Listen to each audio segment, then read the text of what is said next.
Well, a very good afternoon from Roxborough, and it's a lovely afternoon after some rain, just about 2 o'clock. That has given way to a beautiful evening.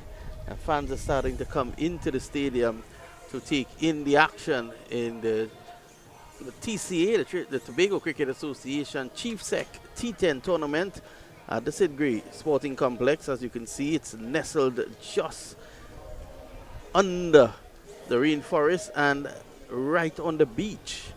So, a lot of balls will be going towards that area.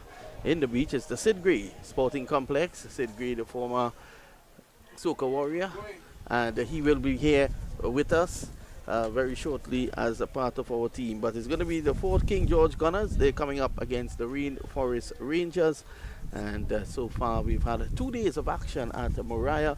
We have swung around now to the St. Gray complex in Roxborough, and from here we will be staying all the way until the weekend with the finals due on Saturday. So at the moment the toss is taking place, and we will definitely get the results of that pretty shortly. And let me say a very good afternoon to the man himself. He did somehow get into his stadium today, the Sid Gray Sporting Complex. Good afternoon, Sid. How are you? And welcome to the Sid Gray Sporting Complex. Good afternoon, Mr. Mamchan. I know you was waiting on this to get a go at me. It's a lovely facility, isn't it? Very strong wind coming from the ocean, and it has just cooled the place nicely. Normally when you're close to the ocean there's a bit of humidity, but I'm not feeling that today. And the stadium here, it seemed to have gotten a facelift, if I dare say so. And it's looking in the fine fettle here this afternoon. It's going to be Fort King George Gunners. They haven't won a game in the tournament just yet. They've lost both their encounters so far. Firstly to the Divers, and secondly to the Little Tobago Islanders, the Sampami Cricket 360 Little Tobago Islanders. And now they are coming up against the Rainforest Rangers, who won the inaugural title 4 years ago. And the Rainforest Rangers have started well. Remember, 2 days of cricket at Moriah, and the Rainforest Rangers won both of their games. They defeated the Little Tobago Islanders, and that was their first game.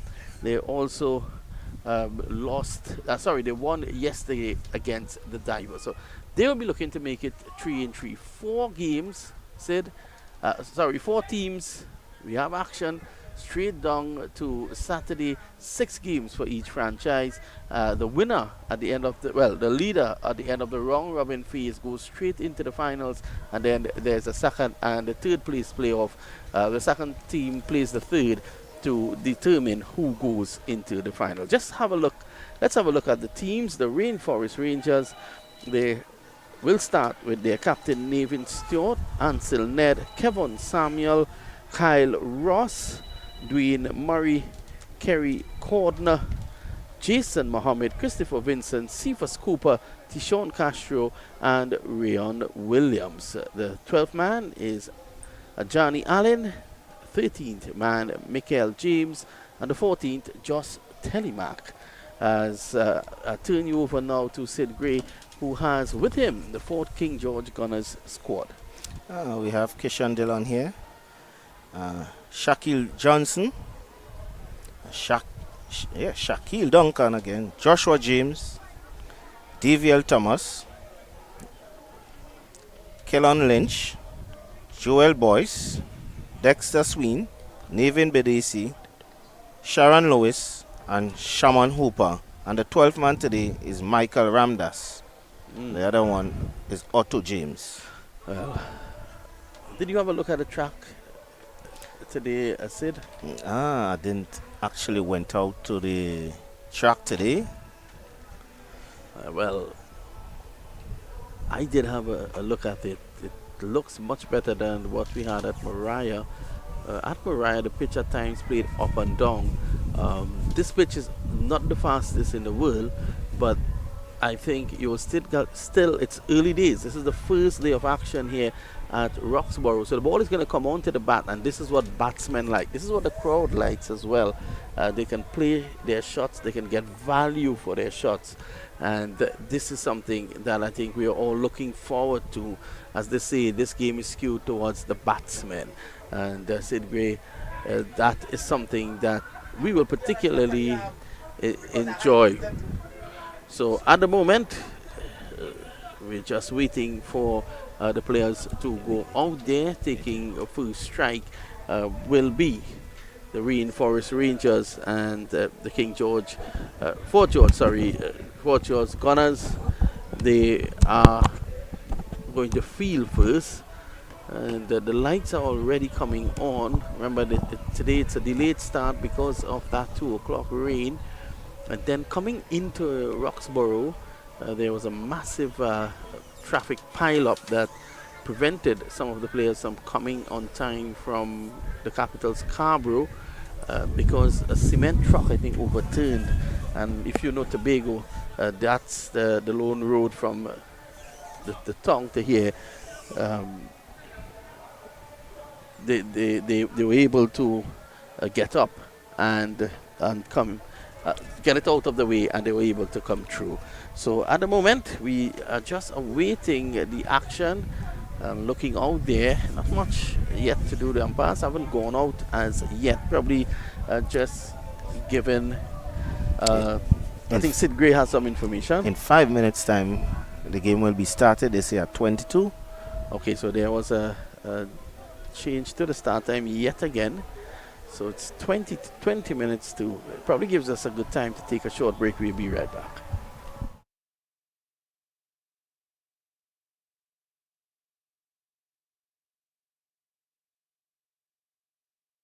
We in Tobago for Carnival with the award-winning band Fog Angels, Juve and Mass. What are you doing? 2 days of excitement, 2 days of jam on the road. We're Tobago's premium, all-inclusive Juve and Mass band that consists of costume, free drinks, free food, goodie bags, makeup artist, t-shirt cut designer, pre-party, after-party under beach, live DJs, Juve and Mass in paradise. Play safe, play sexy, play Fog Angels. An experience of a lifetime awaits you.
Well, the Rainforest Rangers, they have won the toss and opted to bat first.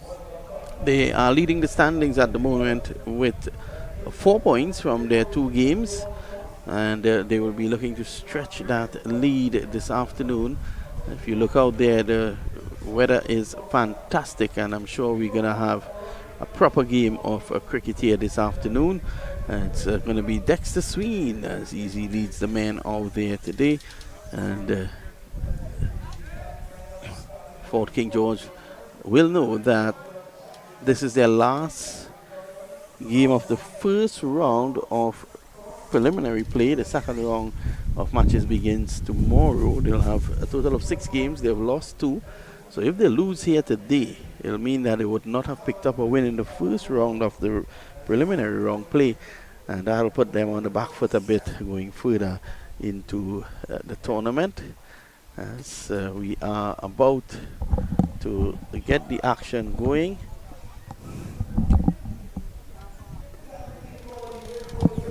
We're about to get the action going, and the umpire's just waiting.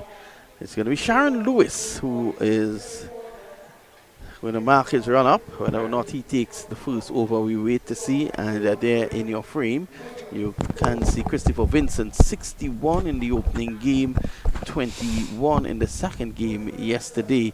And his opening partner should be Nevin Stewart, a local boy here from Roxborough, and the man who's made the tournament his own.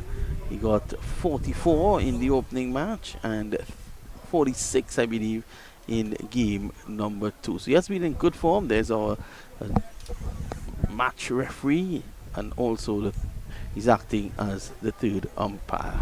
So he's just getting all the final details ready. We are going to see the action. Umpire Ross is there. I think Sid Gray just went high up in Roxborough to get him to come down. And we're going to see the action begin from this northern end. It's going to be, well, as we say, the roadside. The roadside. Is there a spring in the roadside? As Sharon Lewis, yes, power gen player. There's a spring up in the northern side, up in the rainforest. Well, we'll see how it goes. It's Stewart, a local boy. He's made this tournament his own, and Christopher Vincent, who has been in the form of his life. They are going to start the proceedings, and it's going to be Sharon Lewis to take up the attack from this end. As I say, that's the end closer to us, the road end, according to Sid Gray. And the crowd building up slowly. As they say, country people love their sport. And another man who hails from this area is Sid Gray. So Sid, I think we should get the action going pretty shortly. Yes. They were waiting on this tournament to come on this end. Eager. I think, as you really said, you had a look on the pitch. Normally the pitch is normally a belter. So we'd expect some runs here, but it'll be a much bigger field. Maybe a little harder to hit some sixes here, but the outfield is looking pretty well.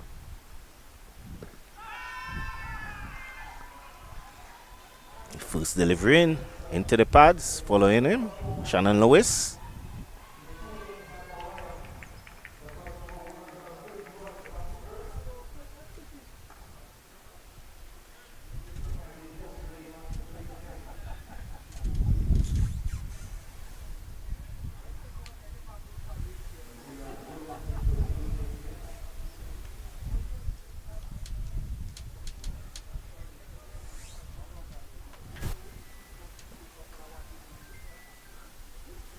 So here he is. Oh, Stewart looking to pull away, back away, and get this over square leg. Crashes into the pad, and there is no run. So yet to get going, the Rainforest Rangers. See this ploy here by Shannon Lewis is getting into Nevin Stewart's pad. Not giving him the room to free his arms.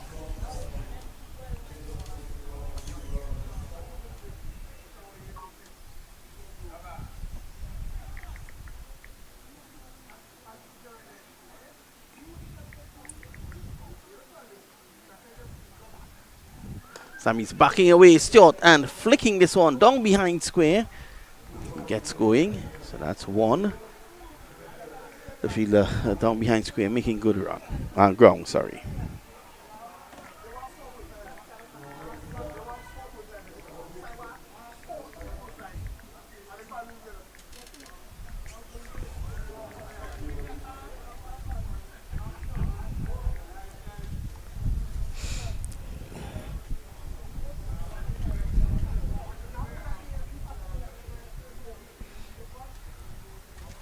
Normally the Rainforest do starts pretty fast. Will that happen today? And there's it. There's it. The Sid Gray Sporting Complex.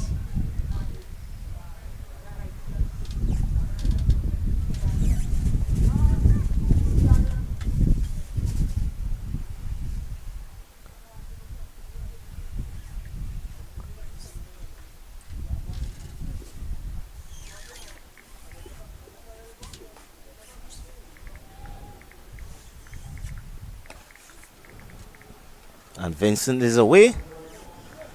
And that will be the first boundary of the game.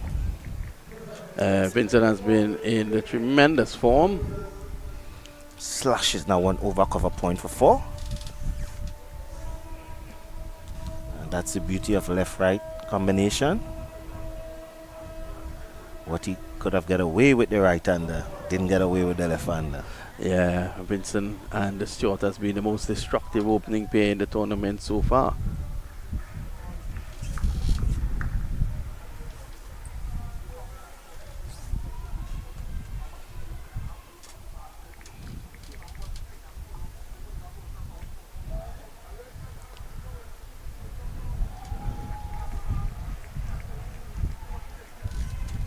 It's a dot ball. That one didn't rise as much.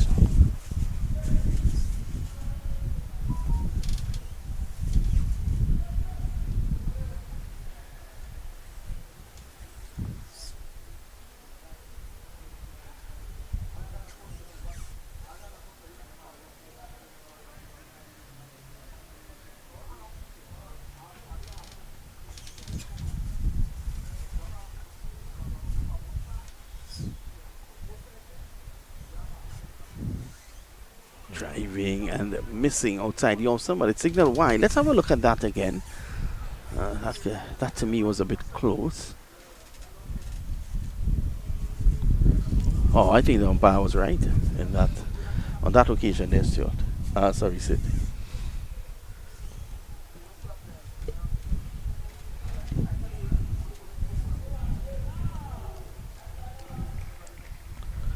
Six without loss, a good start. Sharon Lewis yesterday in the game against the Little Tobago Islanders. He had a good start. His first over just yielded 3 runs. Again, a swing and a miss. Seeing some of those deliveries just outside the off stump, keeping low. Yes. And that could also be a lack of preparation. So it's the end of the over, the end of 1. It's 6 without loss. Your thoughts? I think it was a pretty decent start. Slow, well, normally for the Rangers, they normally start much faster than that. But I think the nature of the pitch maybe is helping the bowlers here. Normally, this pitch normally has much more carry. Can hit through the line. But I think, as you rightfully say, there was a lot of rainfall over the past couple of days. Maybe tend to hamper the preparation of the pitch. So we might have a bit slower pitch than normal.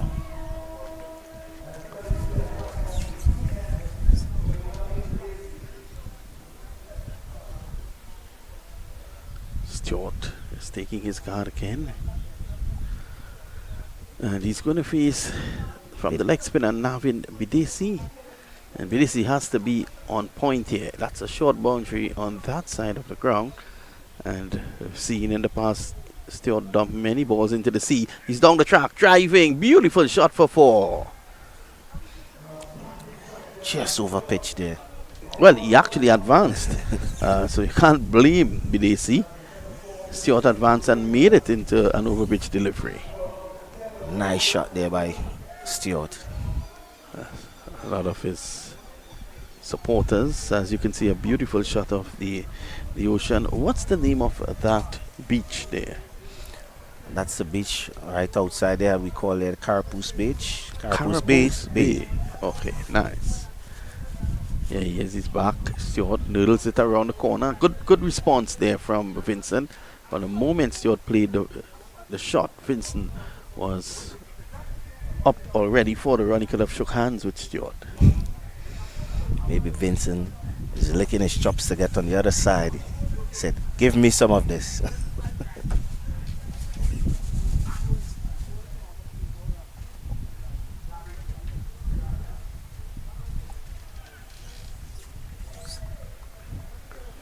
Let's see how the left-handed Vincent goes. So it's always going to be difficult for the bowlers with the left-right combination in terms of their lines, their different attack. And there you can see that would have been a good delivery to a right-hander. It's a wide to a left-hander. Yeah. The ball is keeping low.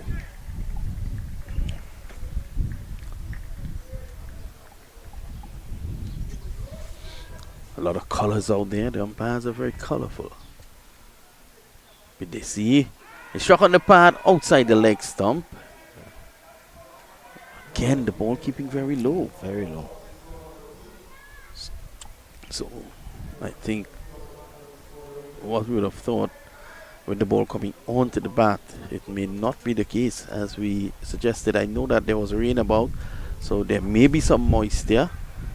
Vincent looking to tug that from outside the off, and he left that. Let's have a look at it again. That would have been a wide. Would have been a wide. Yep, it would have been a wide. Or even if he was stretching way outside there's a ring of fielders on the offside, all in the 50-yard circle. He would have been better served driving through the offside, but he prefers the on, and he goes again down to a wideish long on. That's one.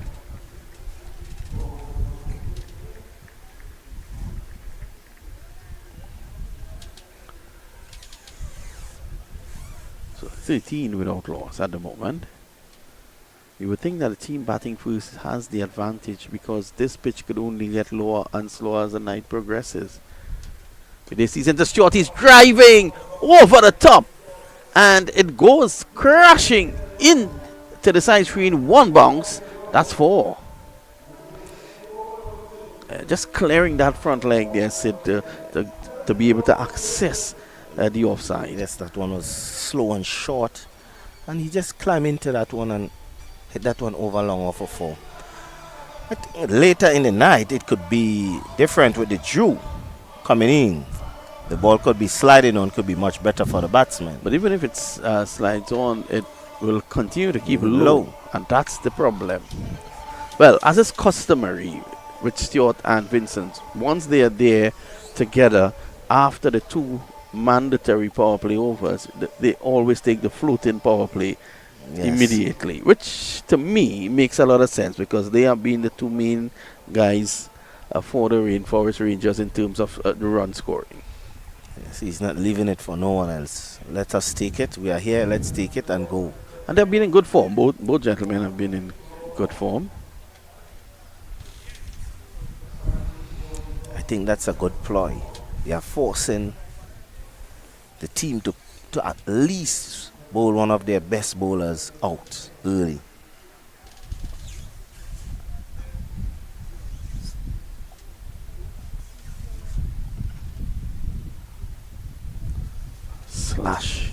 Slashing outside the off stump, nowhere close to that. And as the tournament has progressed, Sharon has looked better and better.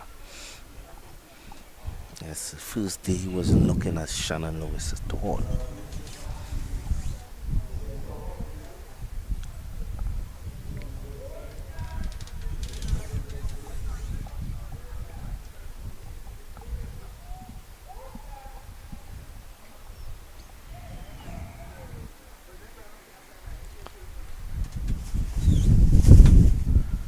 Pulling and pulling. Well, it's into and that will run away for four.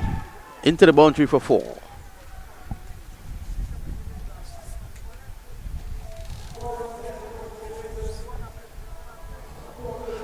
Again, not striking the inner half of the bat again because of the fact that the ball kept a bit low because for the length in which it was pitched, you would have expected, Vincent would have expected that to bounce a little higher, but still, he was committed to the shot and he went through with it.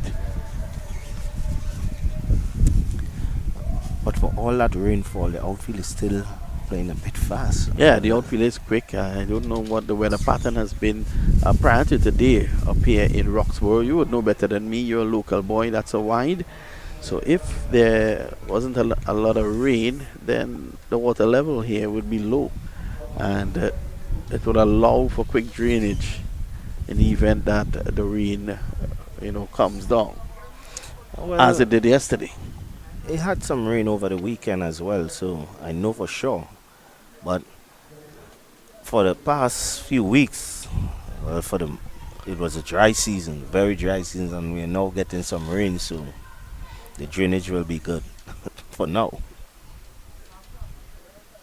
It's a good delivery. Yorker length.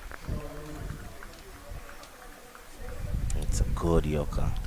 To keep short and Vincent quiet is quite a task because they're in form. We know how explosive they could be.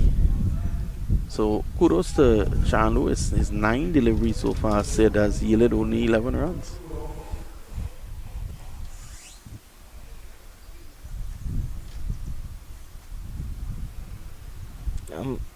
I know once Stewart and Vincent is there.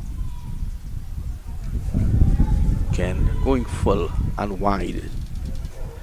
I know they can make up at the back end with their power. Yep. You can see the track there. There's a bit of darkness in it, which tells me that there is preparation moisture in there. Well, because of the fact that the covers were on for quite a while. It came off only around, I would say, 4:25 25 to 5. The covers came off, which was not enough time. Obviously, they couldn't have done it before. This is driven square into the boundary for 4. That's 6 runs. In fact, our cameraman, that's a magnificent shot there.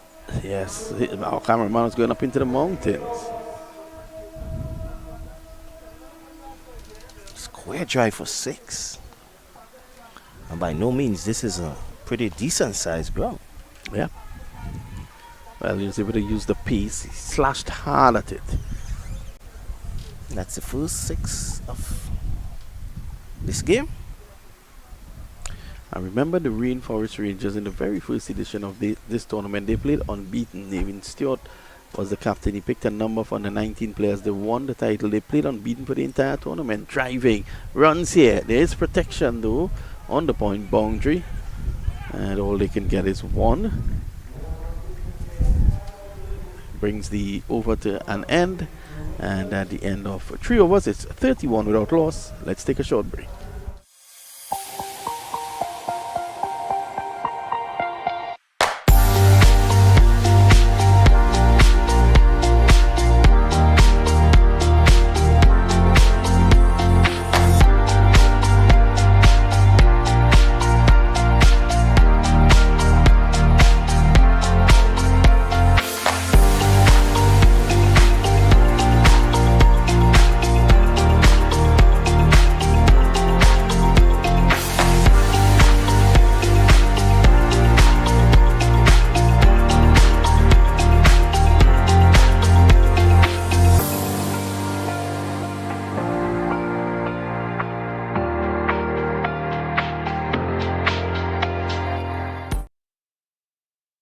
Welcome all our viewers on Flow Sports. Flow Sports, number 1 in the Caribbean in terms of bringing you live coverage, bringing you all the different sporting disciplines across the region. I think they own the region. Flow. They're flowing well. So it's going to be the man from St. Vincent, and I'm sure because of Flow, his family, his friends, his supporters in St. Vincent are able to see his exploits. Down the leg side, a signal wide by the umpire. Not the start you'll be looking for. Yep, Shaman Hooper.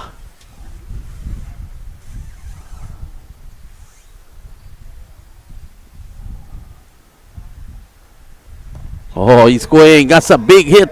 It's hanging in the air. Bidesi is a good fielder. He takes a catch, and that's the end of Christopher Vincent. The thing about it, the wind was blowing from the opposite direction, so the ball hung in the air. Had he hit that on this side of the ground, it would have gone for 6. So Vincent has to leave, and Hooper strikes immediately. Normally, the breeze flows from left to right, whole left to the right. So this time maybe just a change of wind. If it was in the other game, in the other field, that would have gone for 6. It's a much bigger field, so Yeah. Vincent has to go. 32 for 1. Again, I got another good hand by Vincent, and here comes Jason Mohammed, who loves this ground. Last year he struck 10 sixes of 10 balls.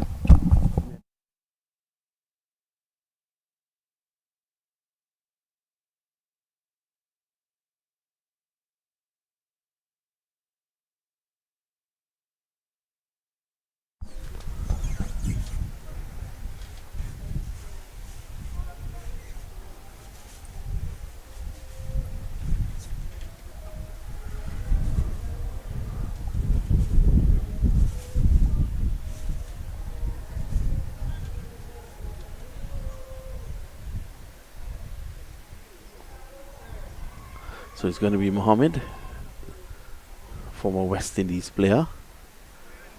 As I said before, he struck 10 sixes of 10 balls in the last Chief Sec tournament last year, right here at the Sid Gray Sporting Complex. Yesterday he looked in good form in Moriah as well. Yes, he was striking the ball cleanly.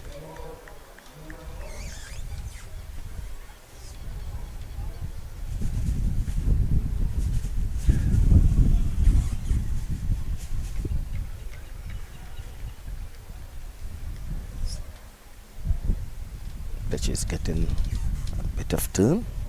Yeah, he's getting the ball to grip a bit.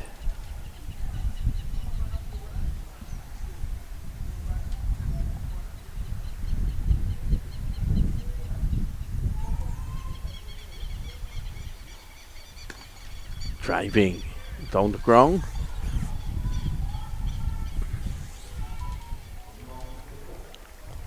$34 for 1.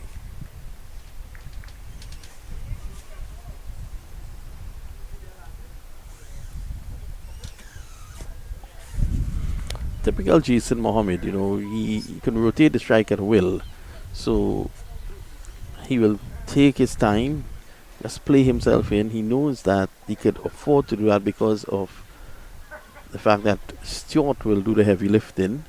So it gives him time, which puts him in a good position. He has time to settle, even though it's a 10-over game. He still has time to settle because you'll get shots like that from Stewart. And he It's could in be the out air. here. He's He could in be out problem. here. He's in problem, and in fact, he takes the catch. He has taken the catch. That's a big, big wicket. Nevin Stewart, head in the air, and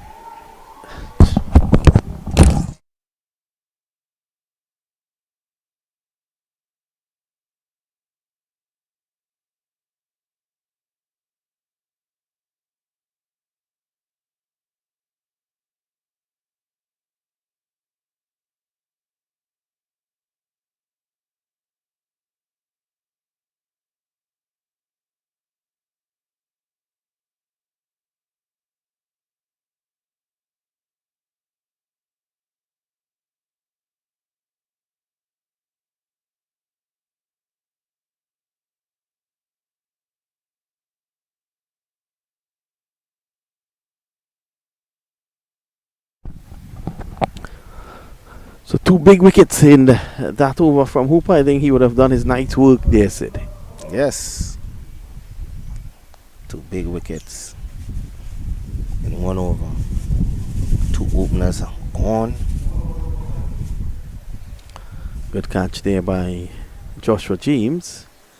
Cephas Cooper, who showed that he was in a bit of touch yesterday as well. And with 2 wickets down, this is good captaincy. With 2 wickets down, you bring back the leg spinner immediately. You want to get his 2 overs out of the way. And with 2 wickets down early now, 35 for 2 after 4, you would not want these guys, the batting team, would not want to take unnecessary chances. So you get to slip in a quick over from the leg spinner. That's good thinking. Very good thinking there. Get the leg spin out of the way.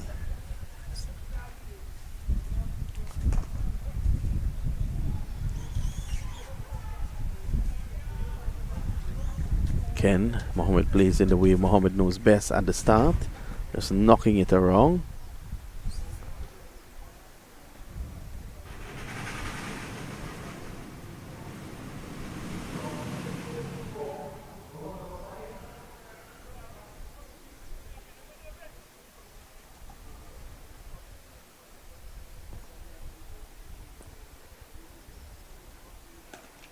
Oh, this time he goes and goes well. That's 6 runs.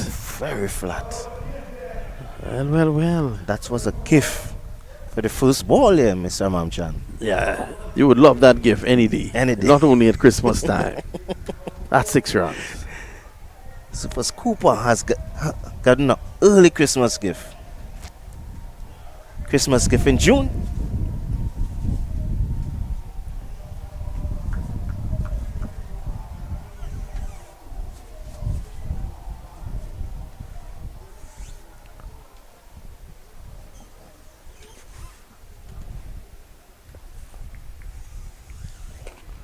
Clipping this one away. That's 1. He wants 2. Mohammed can't get it. Smart batting there. 6. Get off strike.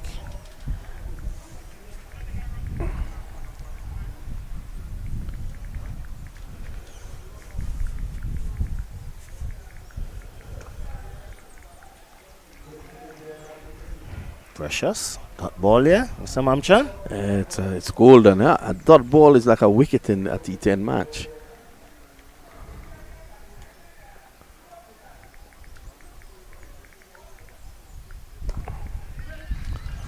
Quick single. Sween takes his time. Can't stop the single.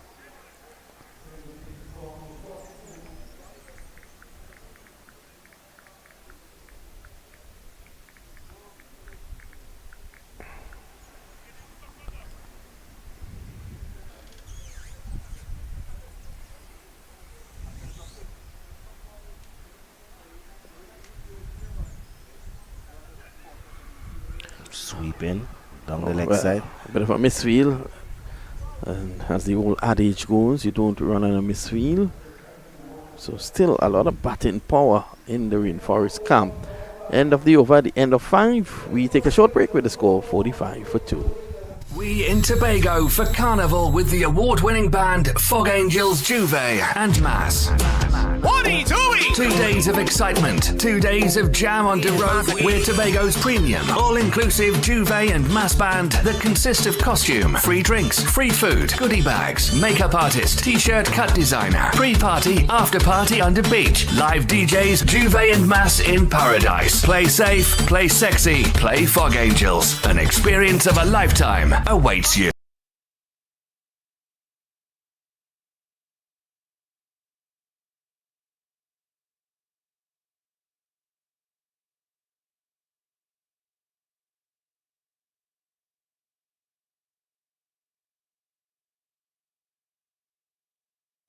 I have to say good evening to the best of the Mamchan.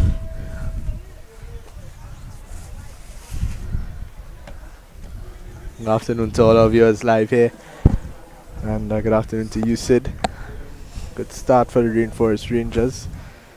I think they'll be a bit disappointed to lose even Stewart, but Jason Mohammed and Cephas Cooper still there. So one hit down to deep cover, and they're going to take 2. Good running from Jason Mohammed. And once again, excellent running between the wickets. And that's what they're going to get with Cephas Cooper and Jason Mohammed, 2 very fit athletes. That's great running there between the wickets. On this ground, you can get 2s and 3s. It's a much bigger ground than the previous ground. So it's much easier to get 2s once you play it in the right place. And as you rightfully say, these two batsmen are very fit and always looking for the extra run. Both represent Power Gen in Trinidad and Tobago's Club Cricket League. So would have played a lot of cricket together, and then obviously Cooper recently breaking into the Red Force senior team. But Hooper's been good. It's been a nice tight line and length. They've not been able to get him away just yet. Not giving the batsman any room to free the arms. So work down to Shakil Duncan down there at deep mid wicket. Are you very familiar with the conditions here? And what do you think is going to be a good first innings total that's going to be defendable for the Rangers? And that's 4 runs there by Cephas Cooper. That one was wide, short and wide. And was punched through the cover point, boundary for 4. I think at 100 is very defendable here on this ground. You mentioned earlier about the boundaries being a lot bigger than the ones that were at Mariah. So I think what's different here though is that breeze factor is so much heavier, being so close to the ocean. So I think batsmen would have to know which side they're going to hit the ball on.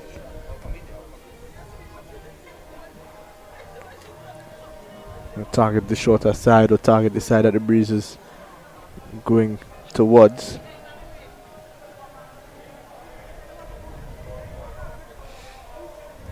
I have to say, if you have targeting, you have to target the western side of the ground, because the breeze normally comes from east to west.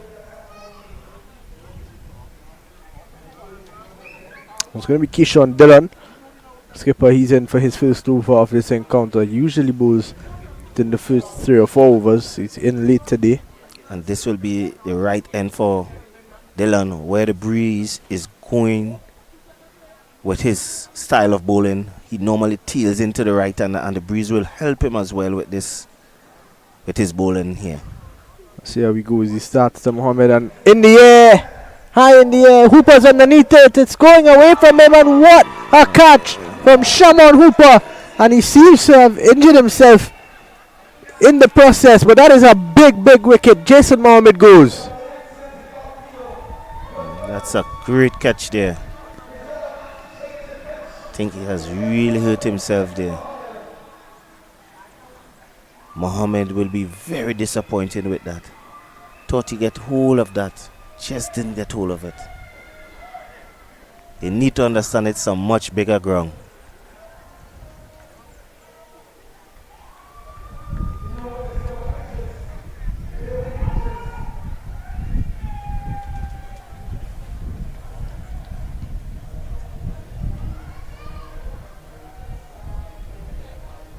It's going to be Teshon Castro in at number 5. Dillon immediately coming into the attack and making a difference. This will be Teshon Cashew first time of batting. He batted 1 ball in the game yesterday. Be his first real innings. At 55 for 3 and 6, you have to say that. I think with the batsman back in the pavilion being Nevin Stewart, Jason Mohammed, and Christopher Vincent. I think the Rainforest Rangers know that they're in some trouble here. And the fourth King George. 3 of the heavy lifters. Definitely, and I think this is probably the last 2 real recognized batsmen. Still Telemark to come, and even Ryan Williams packs a punch. This one pulled away from Castro. It's running close to the boundary. There's a man out there. That's Shaquille Johnson does the fielding, and they're going to get 1 for that. just 1. Thought they could have gotten 2 there.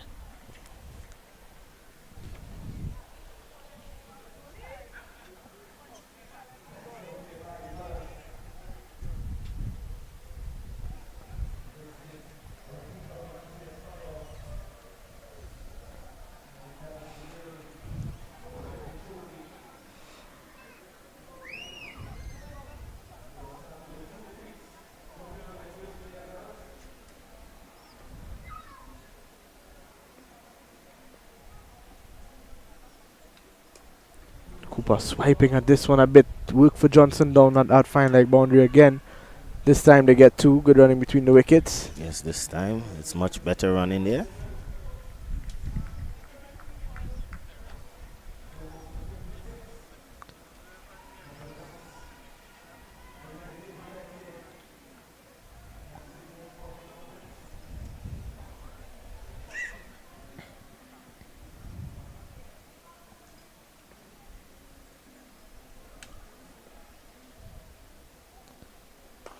That's In the air, lovely and shot.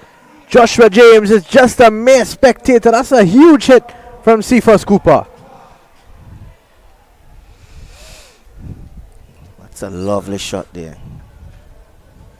Just Into a the- length ball in the end there Yes. from Dylan. Into the financial complex. Is he looking for some money? Definitely looking for runs, and that's a big, big hit. In fact, it's going to have a change of ball. They're not going to get that one back. I don't think Joshua James is even going to try. Good shot there again from Cooper, showing his class. He's given some life to this innings now, 22 of 8.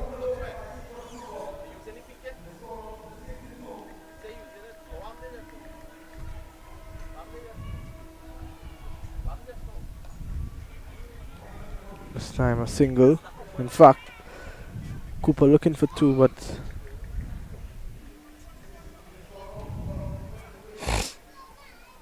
Castro's another dangerous player, as we all know. Yes. Cashew is a very heavy lifter. Yeah, Doesn't fool around. definitely. And he's been one of those players that has performed well in this Chief Sec BAGO T10 blast. Down the wicket and going straight. Joshua James is there. And it's just a single.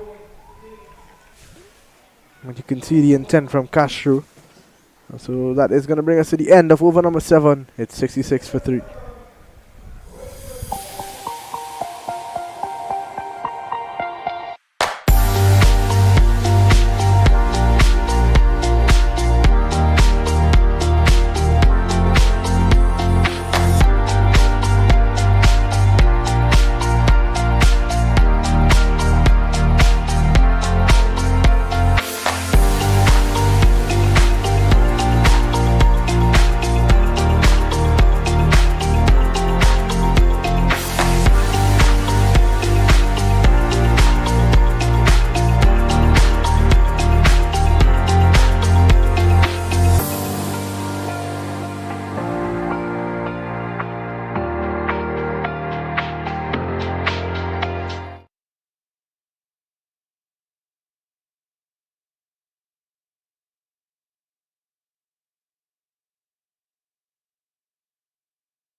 It's going to be big Joshua James to take over. Coming from the seaside end. He's been bowling predominantly in the death overs for this team. Last few games he's just bowled in 1 over. He's coming to bowl the last over only. This time he's in to bowl the 8th over off a shortened run. And push to the offside from Castro. Down to Hooper, who seems to be doing better after taking that catch.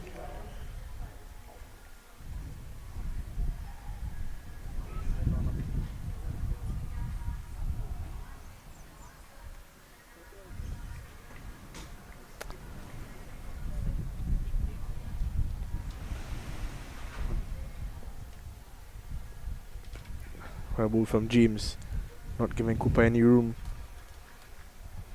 Well bowled, well played. Smart cricket. No dot balls. Every ball, every run counts.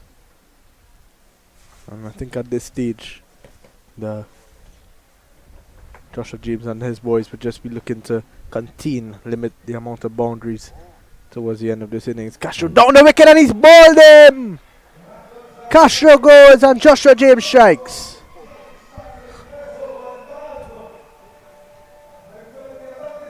Let's see this one again. That one kept a little low. It's way in front.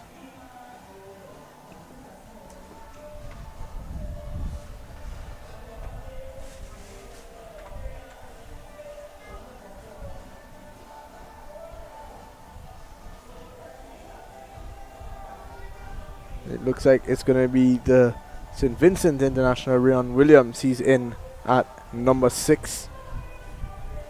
And I think the Rangers would know that they're in a bit of trouble here. A lot of this final score is going to depend on what Cephas Cooper does from here on out.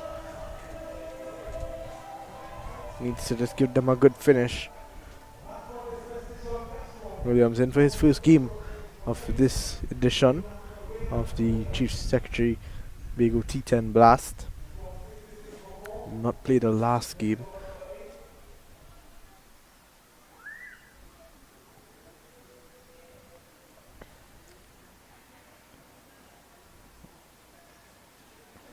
Williams though packs a punch. Saw him just recently in the Dream 11 T10 Blast in Tobago as well, and he did very well there. Down the leg side from James.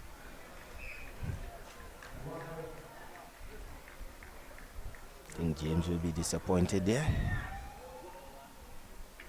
Just needs to get it online.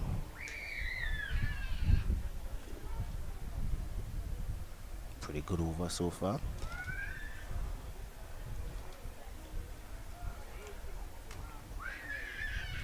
Gonna look for 2-1 to get there. Good running from Ryan Williams and Cephas Cooper there. Yes. It's a much bigger ground. You can get a lot of 2s and 3s here.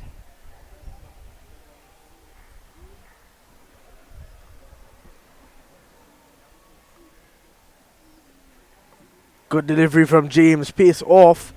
And Ryan Williams not picking that one.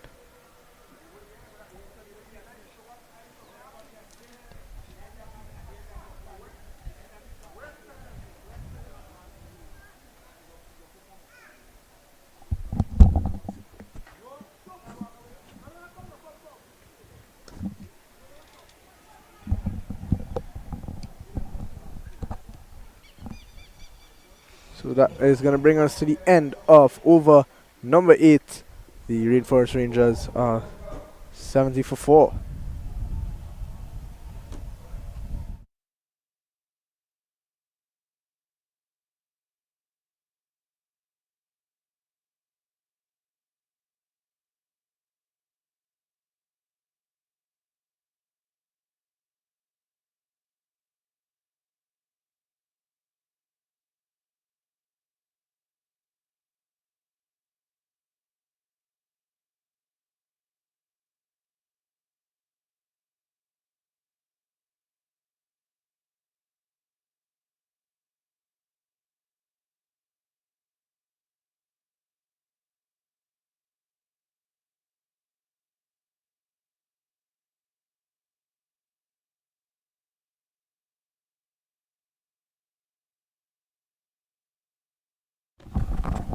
Yes, we have Kishon Dillon here coming in of the second over.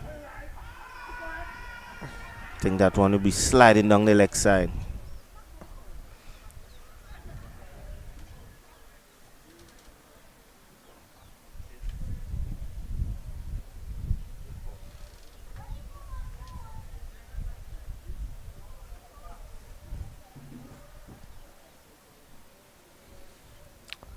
A ball again though, but once again Cooper eager to get down to the other end.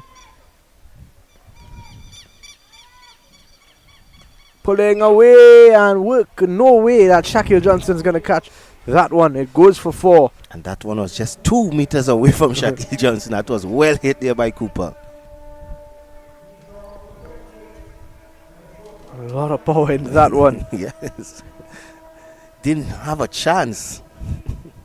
I think Dylan just a bit too straight on this occasion. Needs to get that ball just on and around that off stump. Mix up his piece a bit.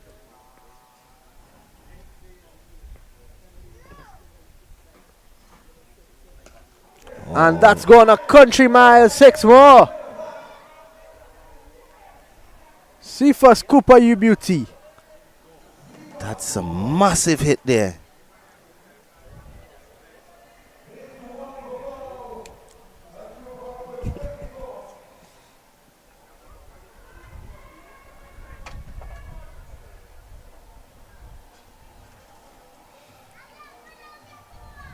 That one was out of the ground. Yeah, huge hit in the end from Cooper. That one was on fire. That went to the fire station to get cooled up. Looking at Cooper now, 34 of just 12 deliveries. What an important innings this is going to be for the Rainforest Rangers.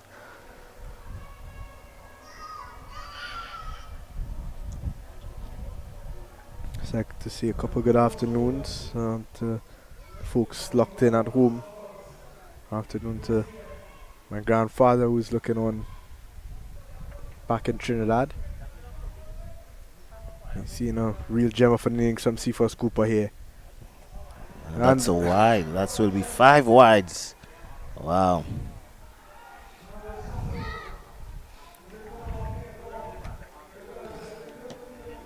Welcome runs for the Rangers. King George is unraveling at the wrong time here. Yeah, it's all going wrong. I think it was a good idea from Kishon Dillon to go full and wide. Just a bit too wide this time, and the ball not getting up into the keeper's gloves, just rolling through. Always tough for a wicket keeper in that instance.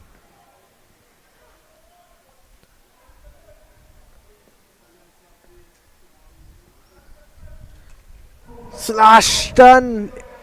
Runs away for 4. Cephas Cooper tearing it up here.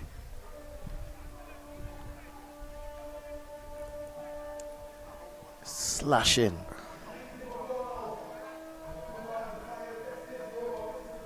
He won't mind that shot whatsoever. It's gotten him 4 runs, moves to 38 of 13. Striking just under 300.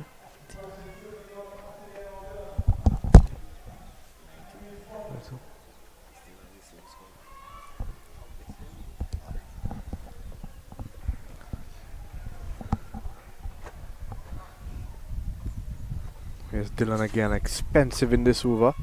Full toss and that's gone out of this world. Cephas Cooper. Wow. He's lucky he didn't call a no ball there. Just out of the ground. Cephas Cooper is hitting that ball cleanly. Is there enough balls here for Cephas Cooper? We'd have to hope that there's enough balls to play the second game with. At this stage, Cephas Cooper is on a rampage here.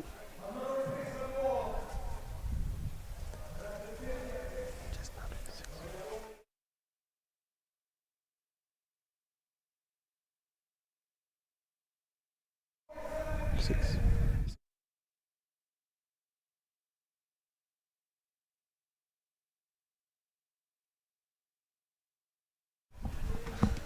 44 of 14. Cephas Cooper has really put the Rainforest Rangers in a good position here. Yes. You mentioned earlier that anything around 100 would be a good score.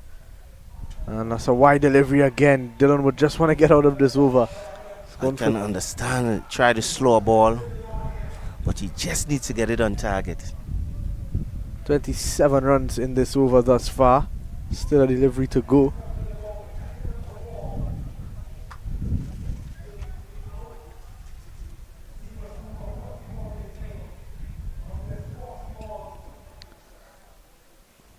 Partnership 31 of just 8 deliveries. And that should be signal no ball from the square leg umpire. And in fact, it's a wide. Kishon Dillon, I'm not sure what he's complaining about. It's a That should have been a wide. It should have been a no ball. So it looks like the signal that they've gone with is Wide. a wide ball. Not sure what Dillon was complaining about. It was either a no ball or a wide. There was nothing in it for him. He's a bit unlucky there too. I thought they might have called no ball. Final delivery of the over. Cooper is going to look to go big. Muscling this one down to Shaman Hooper at mid-wicket. And a good result in the end for the Rainforest Rangers, a single. So Cooper will be on strike at the end of 9. It's 101 for 4.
Good delivery from Joshua James. Good start to the last over.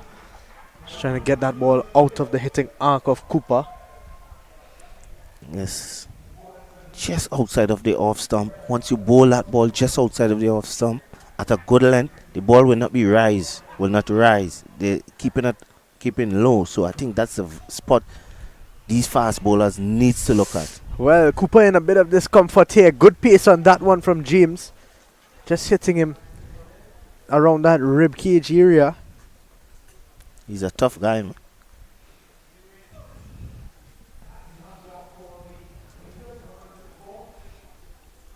Yeah, he's a tough campaigner.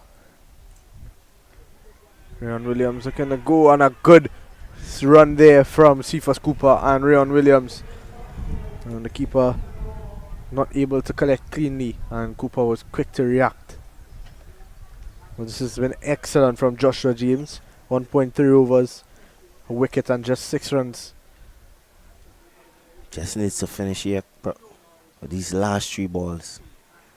But Cephas Cooper is just waiting for him to be slightly off. Cooper giving himself some room on the edge, and it's dropped. And the keeper throws it. Well, a drop catch. Let's have a look at this again. Yeah, definitely a thick edge, and the keeper was in no position really to catch that. Yes. He was in an awkward position.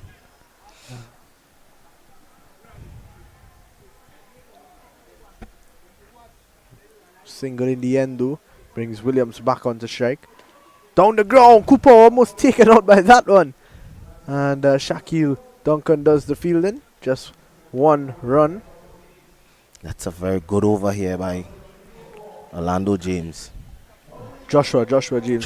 Joshua James. And we'll see Orlando James. All these James. It's about 20 of them. We'll see Orlando James playing later on for the Little Tobago Islanders. In the air from Cooper.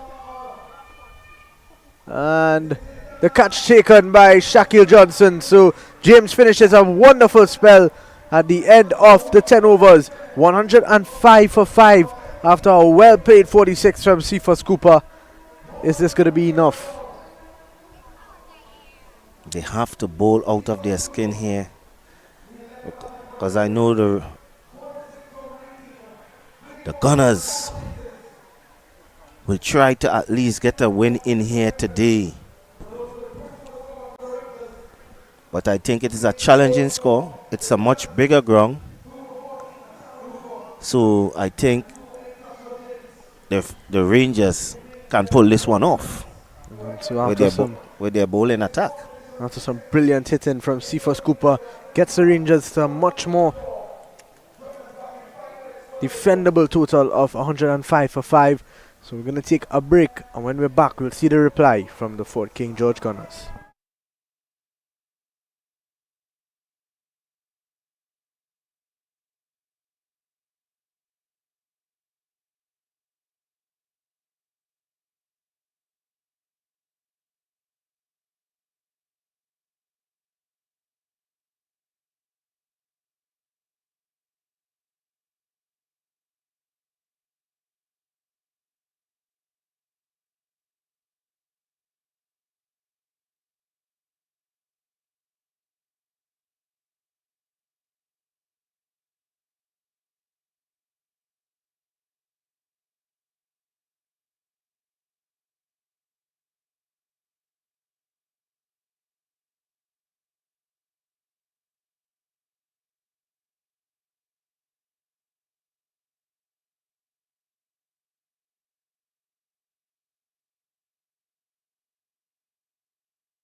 Yes, we are back here for the second half of this game between the Rainforest Rangers and the Gunners. Now we see the Rainforest Rangers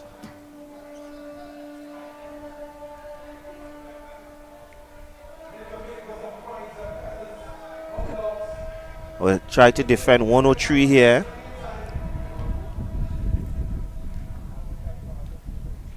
And the two openers are Bedesi, Navin Bedesi,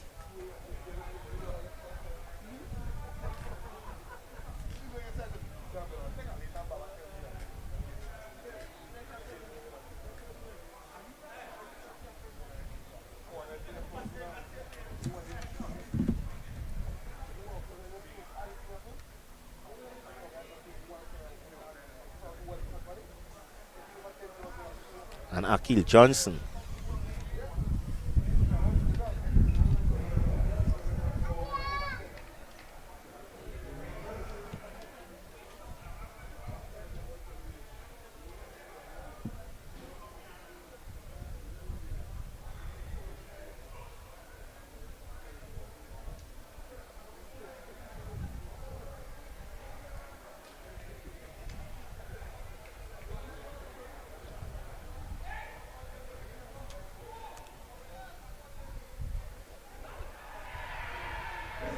And that's the first wicket there. Bedesi gone for duck, a golden duck.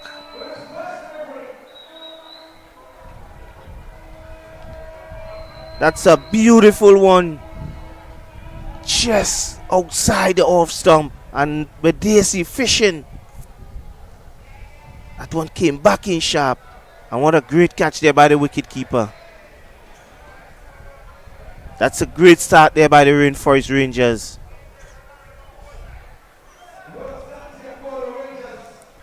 Joshua James. Big Moss will be stepping into the wicket. I know he will be trying to change that.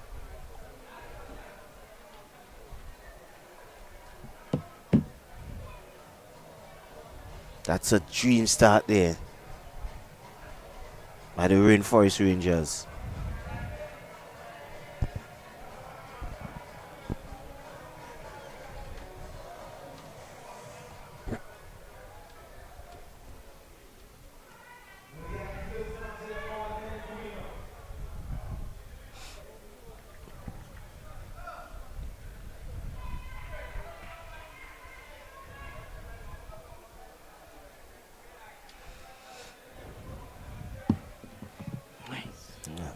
Williams with his tail up.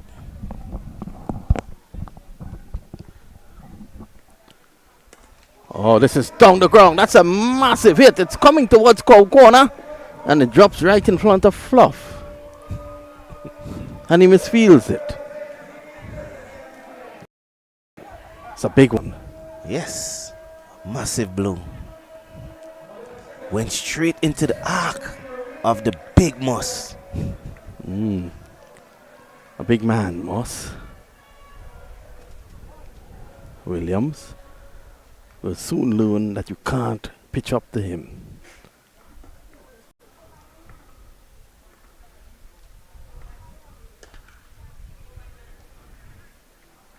Much better line and length. Jason Mohammed will look to lend all his experience to the youngster Williams. Of course, what we are seeing here at the moment is a match that requires some urgent attention in terms of the batting. 104, the target here said in 10 overs. That's 10.4 and over.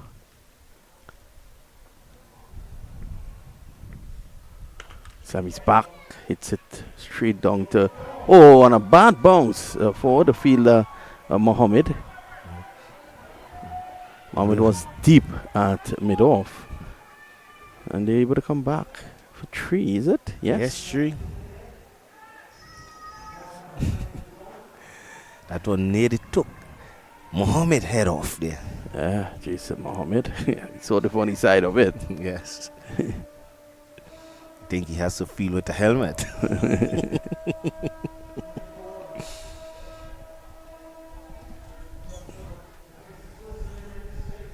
I only thought batsmen and wicket keepers use helmet. Well, Seems like fieldsman has to use the helmet as well.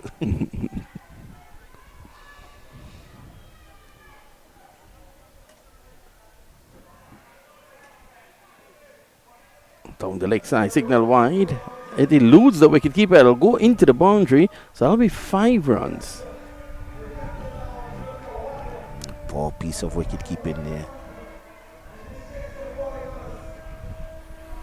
Yeah, the keeper was a bit too quick to get up. He has to understand that balls are keeping low on this track and stay down as long as possible. Yes, he has to learn fast. The crowd just building up here. People getting home from work. A number of people in the Roxborough area who work downtown. Scarborough would have reached home late today because of the accident with the cement truck that turned over on the road. It was close to Glamorgan, was it? Driving, Dr. Mohammed, brilliant stop this time.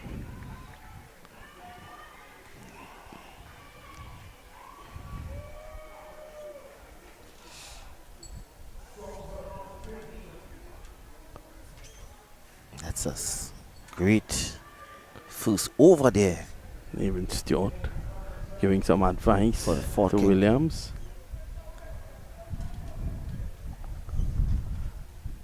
One delivery to go. We've had everything in this over. A wicket. We could have another 6. That's a big hit. Bang! Into the scaffolding at long on. 21 in the over. Well, I'll tell you something. That was a lovely shot indeed. And it has brought his team right into this contest now. 83 of 54. That's the start. Fort King George needed. Well, even Stewart is going to open the bowling from the far end, and he will be looking to use all his experience to get the young James dismissed, because they'll have to remove him. Is that the administrative complex, Sid Gray, where you deal with your taxes? Yes, administrative complex. Right on the main road here, next to the ground in Roxborough.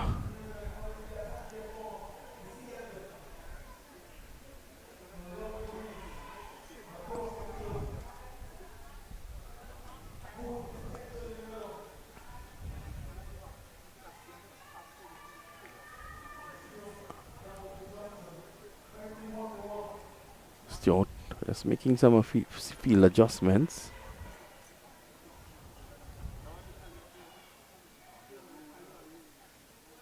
Struck on the pad, just pitching outside the leg stump.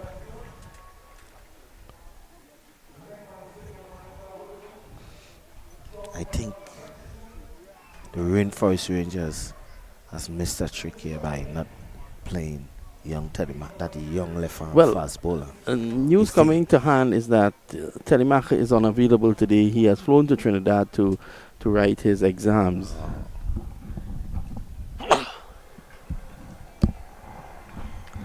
So we want to wish him well. I think he would have wrote it already today. And he's probably looking to come back into Tobago tonight. I think he's writing his CSEC exam. If I'm not mistaken, he attends St. Benedict's College in Laramina.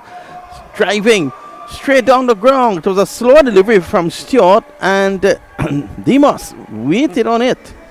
I think the rate that the Moss is going at here today, this game could be over very quickly. I think what Stewart needed to do was to just pull it back a bit. Yes, He waited, and he knew that, and even was going to mix it up. it was in the arc, the hitting arc of the Moss. Just has to wait. Let's see how the veteran responds. Oh, that's better, much better, and that is where experience comes in. I think the Moss was waiting on this to come at the Sidgray complex, sporting complex. Didn't get off at Moran. Wrong at all. Oh, that's a good delivery. It's gone. Stewart is appealing. The umpire is unmoved. Let's have a look at this again. Sharp. It was sharp. It was quick. They thought they had their man there. Let's have a look at that again.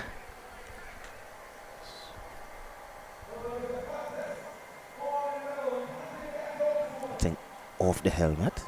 It's possible. But we are not in a position to really say. It could have come off the glove as well. We don't have the technology. Yep. But that was quick. Stewart, let's see how he goes again. Driven.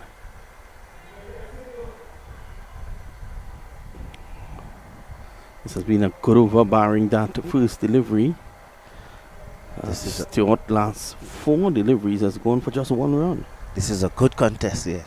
Yeah. Shaquille Johnson is a man who likes to put bat to ball as well.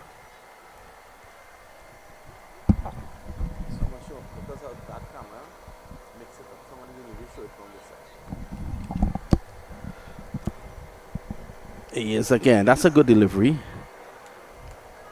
Bouncing just outside the off stump. End of the over, the end of over number 2. It's 29 for 1. A good pull back over, good comeback over there from Nevin Stewart. Yes. All of a sudden, the pitch have some life, Mr. Mamchan. And the local boy is showing that he understands what's going on here. And just as the Rainforest did, Fort King George is going to do it. They're going to ask for their 3rd power play. Over.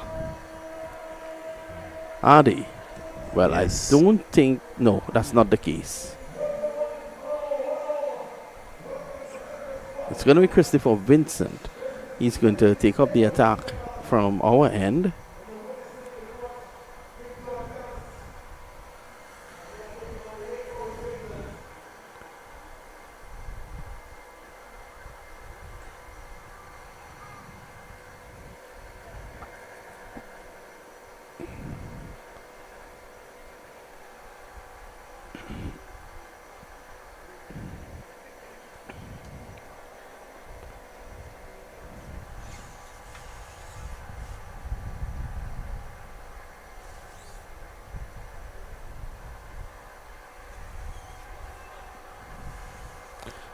Here's Vincent. Low trajectory. It's in the air. He's in trouble here. Could this be the wicket? Yes, the catch is taken by Tishon Castro. And that's a big wicket. But, you know, look at this. Look at the replay. Low trajectory. It's difficult to get underneath those. And the catch completed. That's another wicket. And the big one of Demos. He has to leave. Vincent normally bowls those kind of balls. Wicket to wicket. Doesn't give you much to go after. Very difficult customer to hit away, to get away. He's had a tremendous series here. So far. Vincent, yep. With both bat and ball. Shaman Hooper comes in. Now he's a no-nonsense man as well. So Fort King George will want to continue taking wickets. After 21 in the first over, they were on the back foot. Stewart then came, he brought it back with a good over. And now the other senior candidate on this team, Vincent, is adding further pressure by taking the wicket of Joshua James.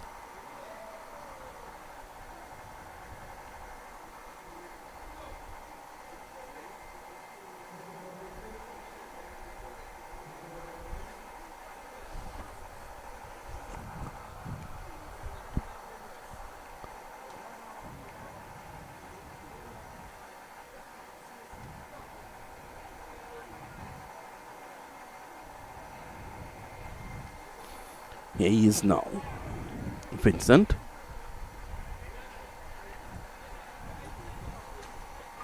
Just looking to squeeze Hooper for space more than anything else.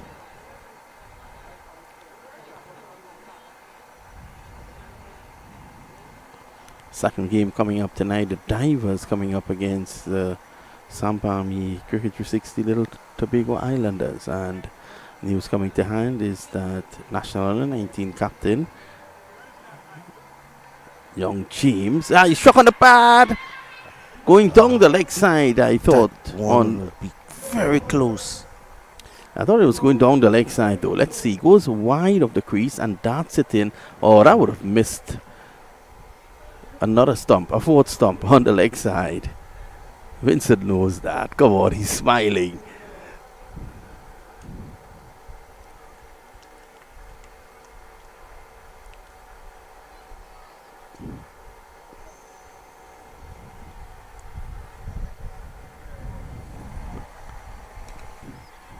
Played away. Should get a single here. This is good bowling so far from Vincent. There's 2 runs in the over thus far. That's And a wicket. Yes, that's good bowling. Normally you get those kind of things from Vincent. Tishon Castro had a fantastic domestic season in Trinidad for matching Patriots. Tight bowling there by Vincent. Let's see. Oh, that's good. He held it back. Brilliant bowling by Vincent. He's experienced. Samuel is there. Just a single. Vincent has so much experience.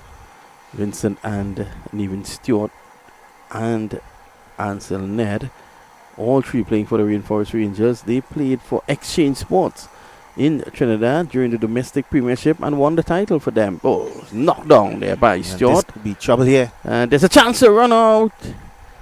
A good bit of fielding there by Gonzalo. And it's the end of the over. So after a first over that yielded a wicket and 21 runs, they've pulled it back. The last 2 overs, they've gotten a wicket for only 10 runs. So some of the fans getting their fill. That guy somehow looks like your good friend, the police officer. Is that him? No, he's not my friend. You would like him to be your friend. He has a lot of food there. No. Let him enjoy his meal. Ansel Ned, we just spoke about Ansel Ned. He's going to come into the attack now. So the core group in this team is Ned, Stewart, and of course Vincent.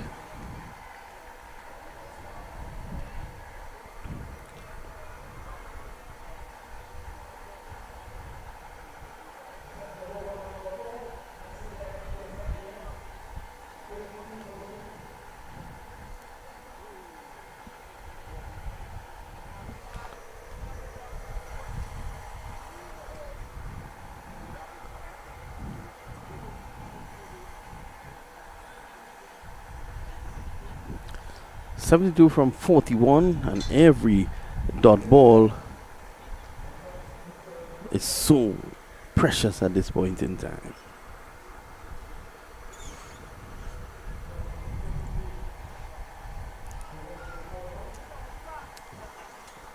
Right now I'm thinking the Rainforest Rangers is trying to create some pressure here.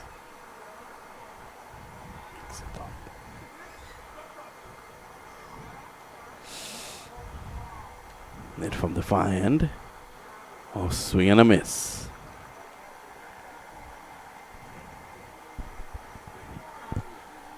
Just outside that off stump, Mr. Mamchan. It's keeping low. Ooh, early movement there from Johnson.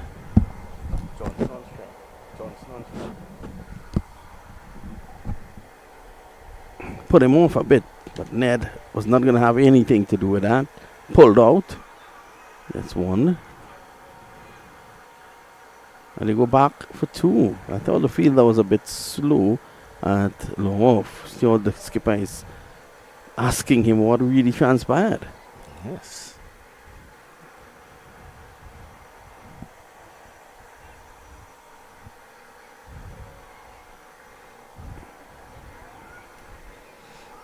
Stewart, man, very high standards. Down the ground. Oh, the ball spun away from him. He was able to recover though. And they get 2 more. Good over so far from Ned. It's just the 5 runs.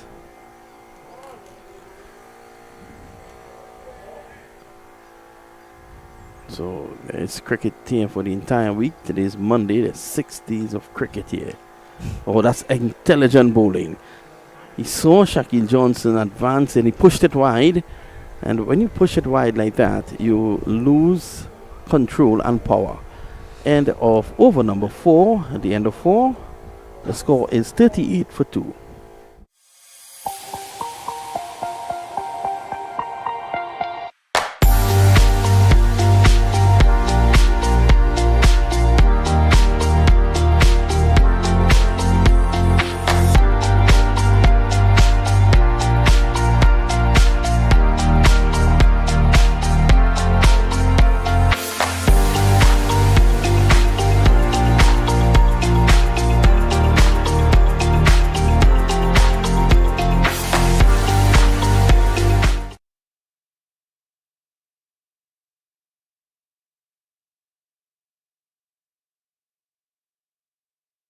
Stewart wants to hammer home the advantage here.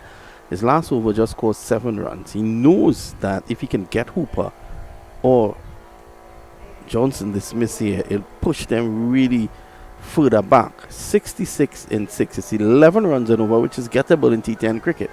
So he wants to push them back further. Let that asking rate go up a lot more. I think that is what he wants. Here's Stewart. In the air! And a fortuitous shot in a way down to third man. Again, getting this. Stewart gets this steeping bounce. He's a short man, but he gets this steepling bounce, and it's disconcerting for batsmen. Normally, when he bowls that short ball, he actually rolls his finger on it. Gets it to grip. Grip. Yes. A lot of variety. Stewart would not give you 2 similar deliveries one after the other.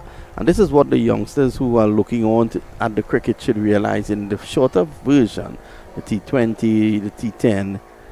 This is what you do. You don't give deliveries like that. Similar type deliveries, because batsmen are looking to size you up. You have to keep them thinking.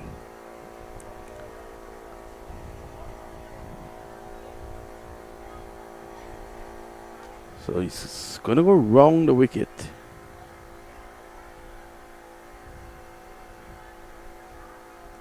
Campbell Bowl taking the hands away from the left-handed Hooper. Smart bowling. Really pulling this game back.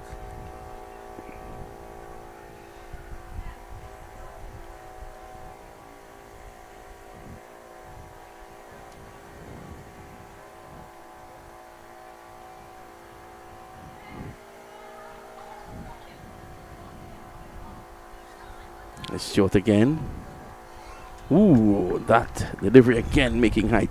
Very good bounce. It was aimed straight at the batsman.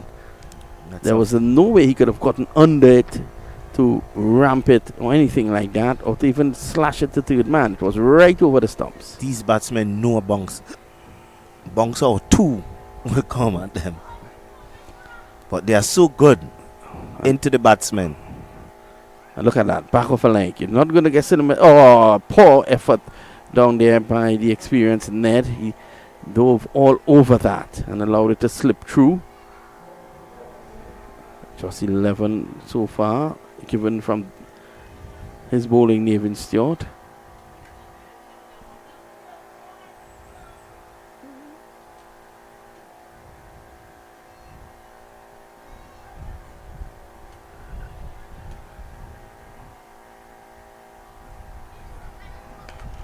That's driving. That's a brilliant shot through the offside, clearing the front legs to open up the body and driving through extra cover for 4. A lovely shot there, Sid.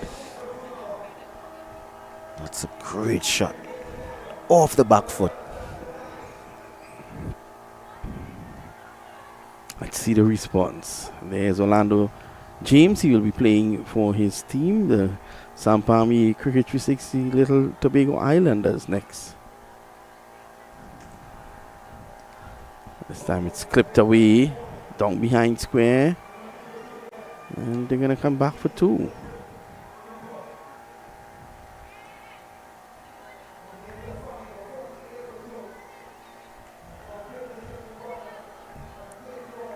So it's the end of a good spell from Stuart. 2 overs, none for 17. And at the end of 5, we take a short break with the score 48 for 2.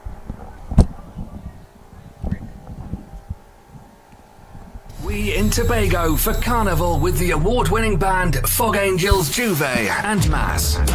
What are you doing? 2 days of excitement, 2 days of jam on the road. We're Tobago's premium, all-inclusive Juve and Mass band that consist of costume, free drinks, free food, goodie bags, makeup artist, t-shirt cut designer, pre-party, after-party under beach, live DJs, Juve and Mass in paradise. Play safe, play sexy, play Fog Angels.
Danger Sween. Dexter Sween is in. It's a long batting line up here. Yeah, it's a very long batting lineup. I think that's a very good ploy here by for King George. Extending the big hitting deep down. Driving. Nowhere close to that there, Sween. Forcing most of their bats, their top bowlers to bowl early. That's a good point, Sid Gray. Oh, looking to go down the ground. That one was close. Yep. Took his eyes off that one. I'd like to see that one again.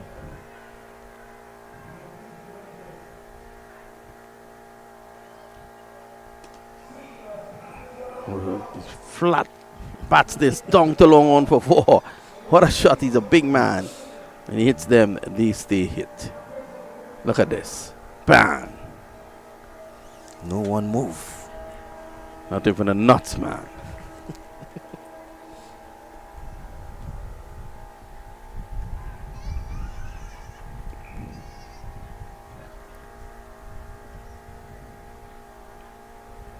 Ooh, wide signal.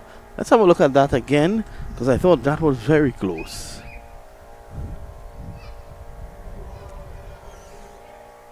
Oh, that was on the line. It's umpire's call. That could go anyhow. This time he's hitting, and hitting well. That's 6. That's out of the ground there, Mr. Mamchan. That's the biggest we've seen today. Yes. That one has gone into the river for a swim. The bad delivery. It was over pitched and outside the off stump, allowing him the freedom to swing those big arms of his.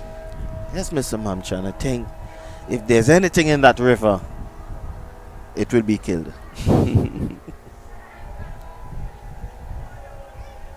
Well, there's no value in looking for that. It's a river just on that side of the ground. 45 to get, 25 deliveries. Very gettable. And the fact is, Nathan Stewart has already bowled out. the point you made. But Vincent has one. And that one over is going to be very, very important. Who will be the other bowler coming in? Williams went for 21. But the important thing, 21 for 1.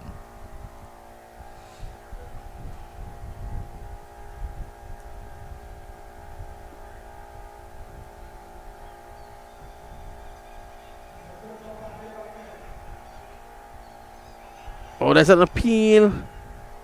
I thought the umpire was not in the right position. He was just strolling and looking at his counter.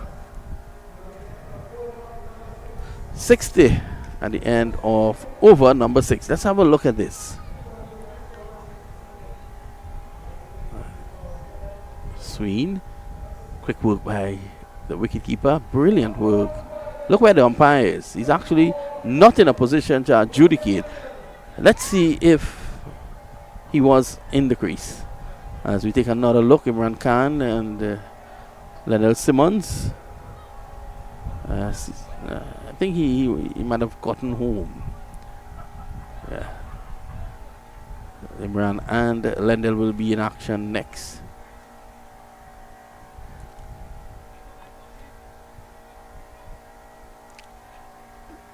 That was again the replay. Look at this. I think what the big man did, Just inside. grounded just in time. A lovely work by the wicketkeeper. Castro is the man going to come in now. Castro did very well for Marching Patriots in Trinidad this year.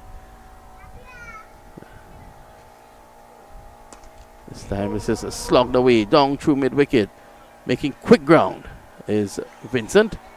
And they're going to go back for 2. This is the difference here. On this ground, once you make a mistake on the boundary, it's very easy to get back for 2 runs. Once you run the first one hard,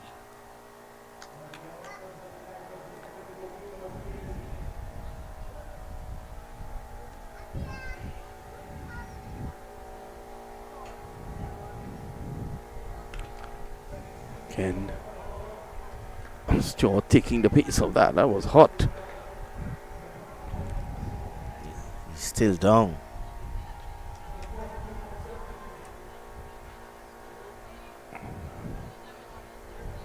Getting up slowly. Well, one hopes that he's not injured. He's Stewart. He's a tough cookie, isn't he? He's from these parts. Did he get hit in a very sensitive area? Seems to be like that. Yes, I think so. This is why he's laughing. Good old beef stew. Nothing that a stew tomorrow wouldn't fix. I think the stew is going to get some ice. Hey. Hey, don't.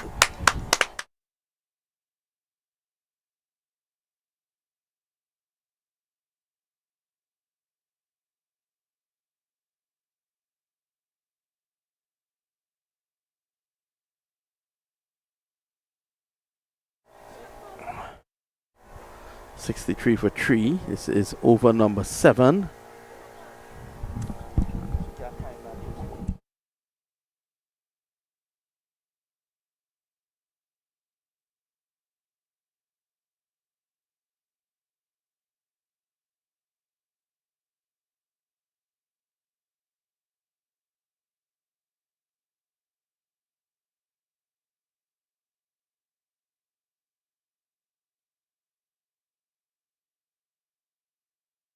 $62 for 3.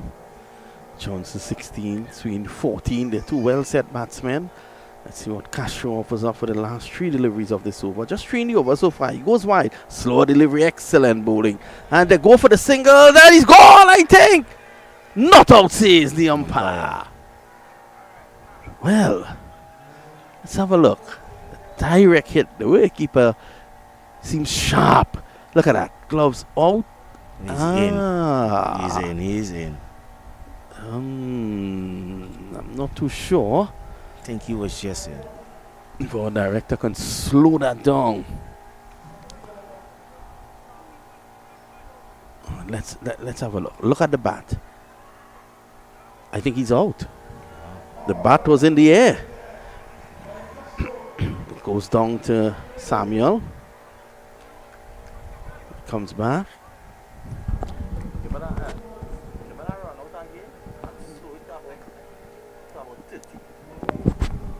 Look at this.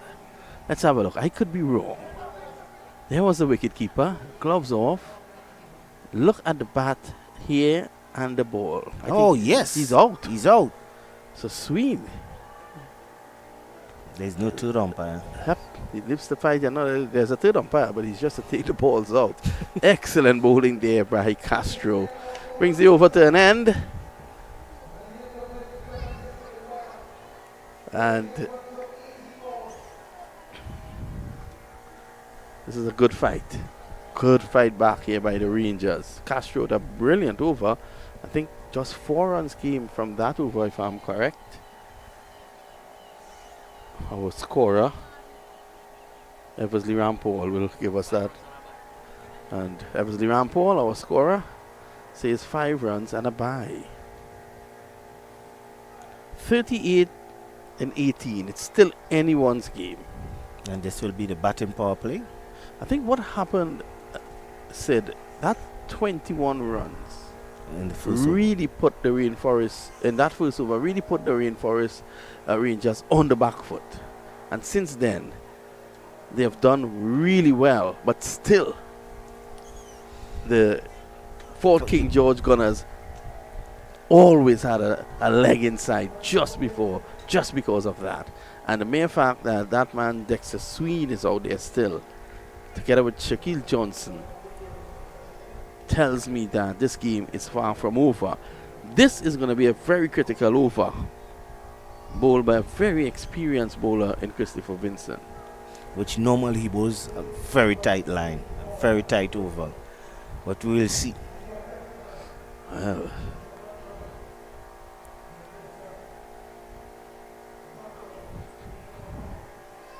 what a game on our hands here, Sid. This is what we live for. Yes. Good competition. Tight game. So it's as tight as the economy. This is struck away. And that's 6. And that one has gone out of, just inside. Just inside the ground. For 6, yes. I thought that one off the wall. It's an excellent shot there by Shaquille. I think what happened there, Vincent was a bit too straight, angling into him, helping. All he had to do was to help the ball. He was hitting against a strong wind and it still carried. Yes. Let's see how the experienced Vincent responds. Wide of the crease. Oh, that's good. That's good.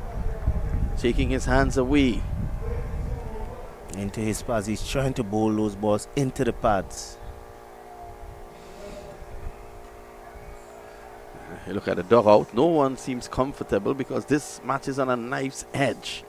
Oh, brilliant bowling. But the luck is with Shaquille. It goes for 4. Well, well, well. Whoever said that cricket was a fair game?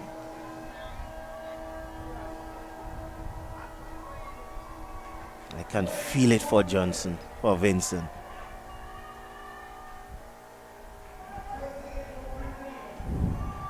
"28 from 15, all of a sudden, very gettable. Vincent.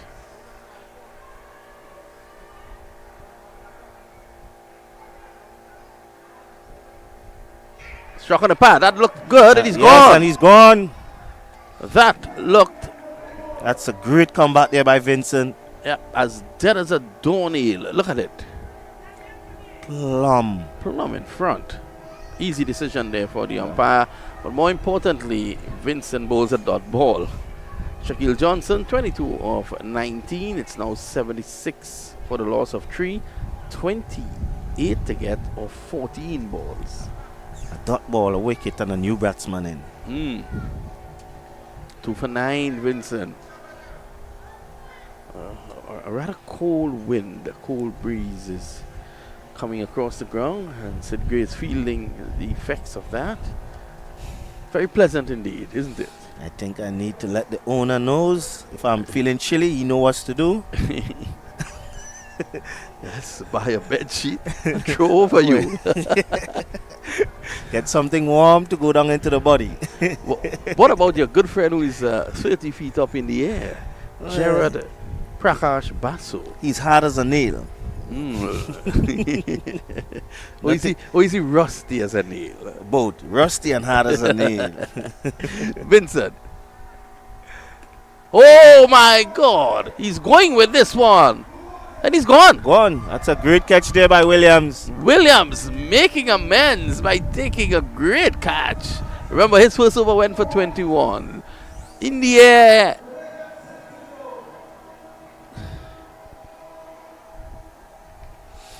And that's the beauty of the game. He's now on a hat trick. That's not the beauty of the camera, man.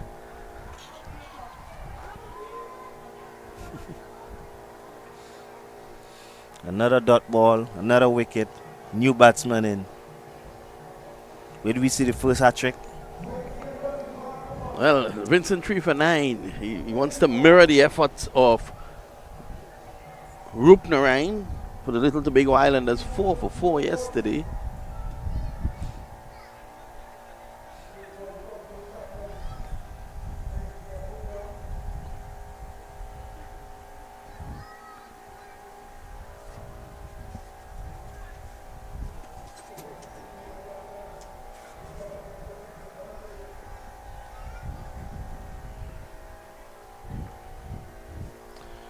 It's going to be Vincent.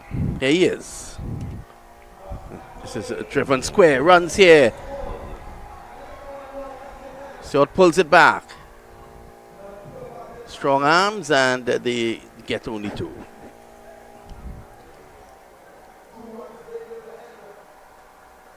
$12 balls. 26 required. Probably it's a good time to take a break.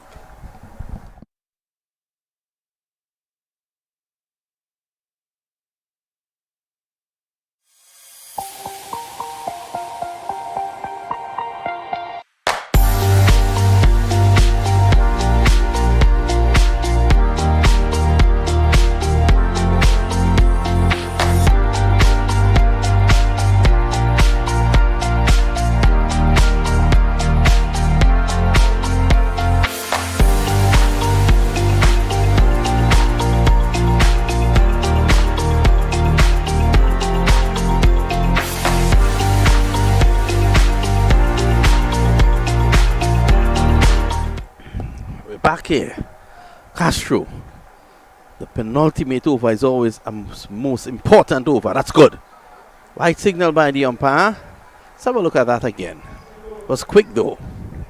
In the bowl of a Nathan Stewart. Yes, I think that was wide. Yeah, definitely. Look at Sweeney looking at the umpire. He's telling him just to make sure immediately. Did you see that?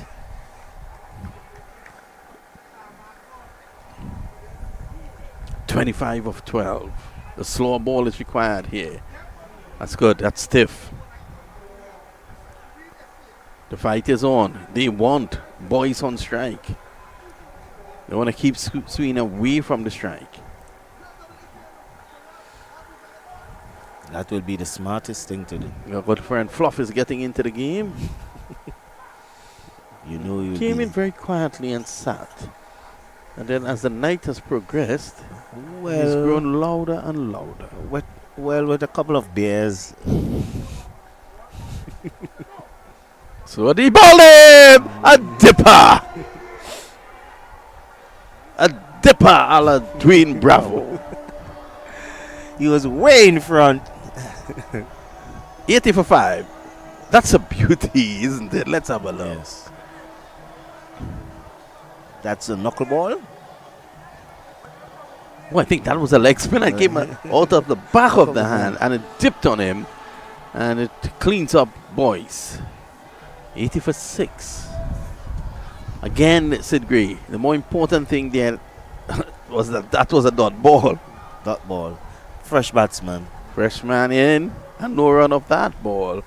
Oh, he enjoyed that, didn't he? Lynch is in your mind?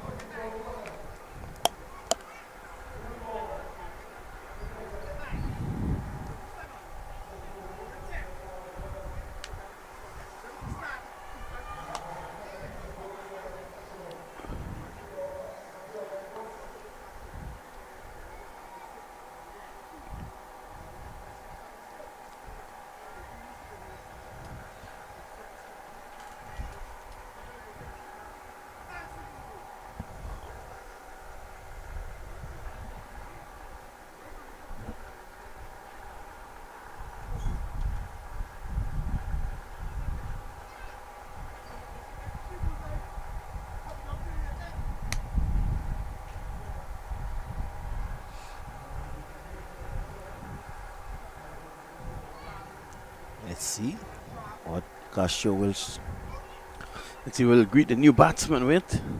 Well, that's a good delivery. Angling across the left hand. I thought that was harsh. Let's Very have a look harsh. at that.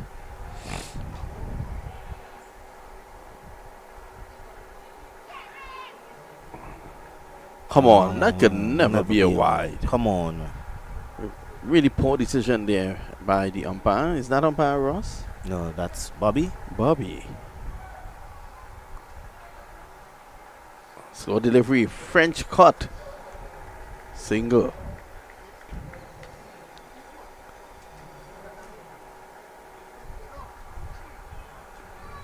Bobby, I think missing the trick there. We've had 2 wides in the over, a wicket and 2 runs. Tishon Castro has really done well here.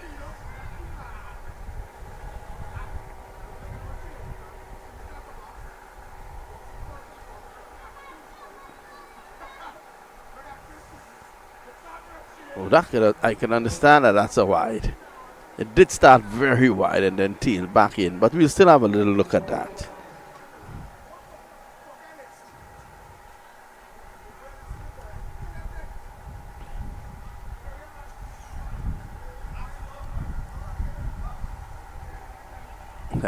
Definitely, I agree with the umpire on that call. It did come back, but who's to know if it came back after it passed the batsman? Castro has to stay the course here. 21 of 9. It's anyone's game. Beaten for pace there. Rushed on to Sweeney. He's looking to go back for 2 and he's going for 2.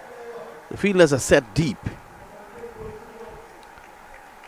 Oh, how the Rainforest would have loved to just give away a single there and get Lynch on strike.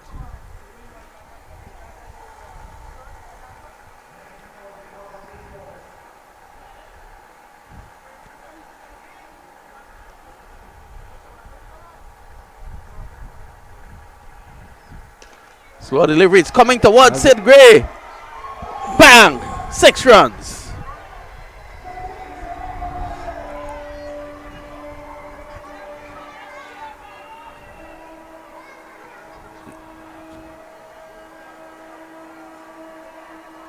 That was a big one.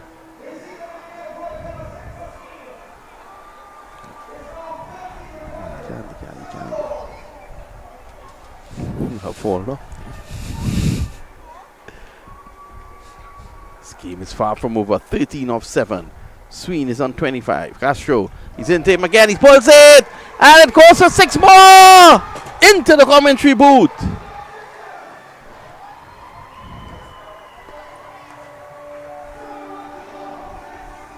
Too short there from Castro. We in Tobago. No one is safe in this ground. Well, Not even us in the commentary booth. brings the over to an end. 7 to get in the final over. So, this is T10 cricket. 1 over, 1 bad over, and you could be out of the game. We've had 2 overs that were expensive. Castro's last over that went for 21, and the very first over from Williams that went for 21. That's 42 in 2. The other bowlers in the interim bowl really good. Yes. 1 over or 2 bad overs can cost you the game. 7 to get now in the final over. Still not over.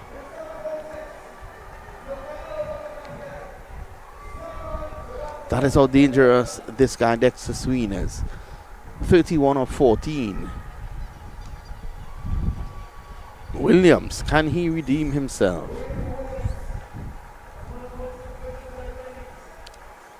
I think all Lynch has to do is to get a single.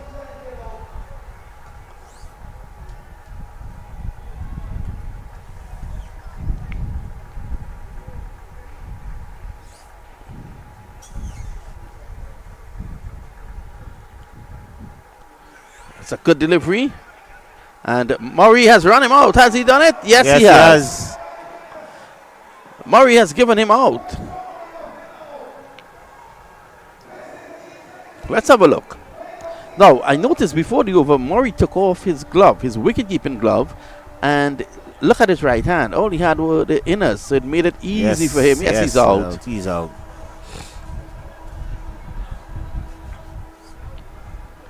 7 of 5 now. Tension on Table Rock. For them to win this game is to keep Sween away from the strike. Yeah, they need to keep him away from the strike. Dillon is the new man going in.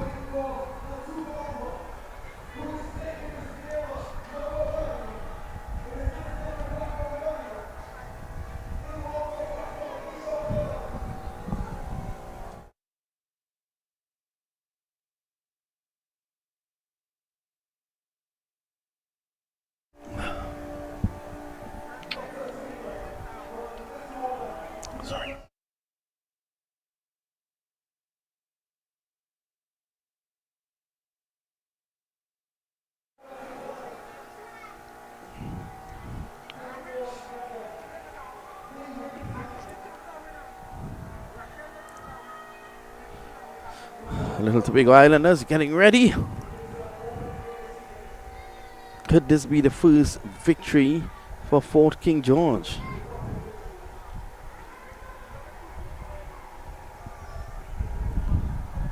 Here's Williams. Good delivery. Good delivery. Slower ball. That is what is required here. 7 to get or 4. This is interesting.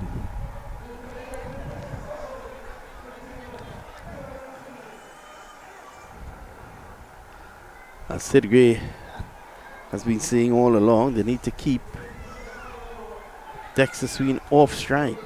Doing well at the moment.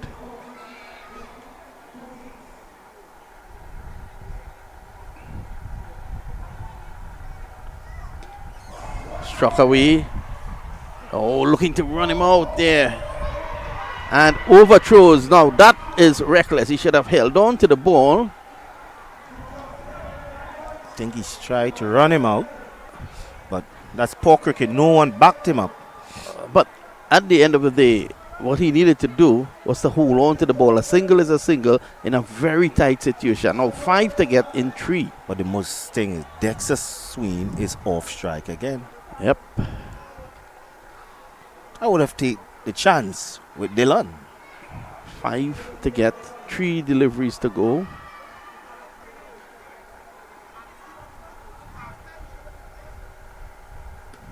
Well, that's well bowled. And it's an easy run out.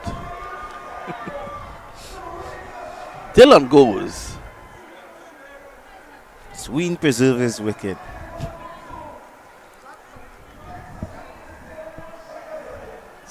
What an over so far from Williams. It's really come back nicely. Oh, he kept a very calm head there.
New batsman Sharon Lewis, and still Dexter Sween is off strike.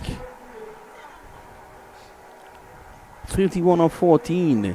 Someone just needs to get him on strike. 2 deliveries to go. 5 runs to get.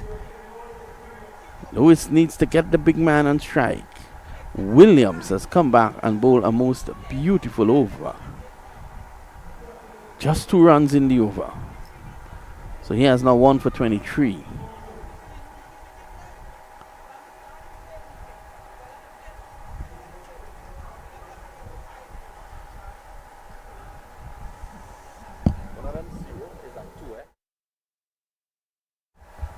So here is Williams in. Oh, good delivery. Sween could get. Oh, and they may go back for 2. No, Sween says no. He wants the final ball. 4 runs required of the final delivery. This is the game here. This is cricket. Oh, I thought he got this one. Ah.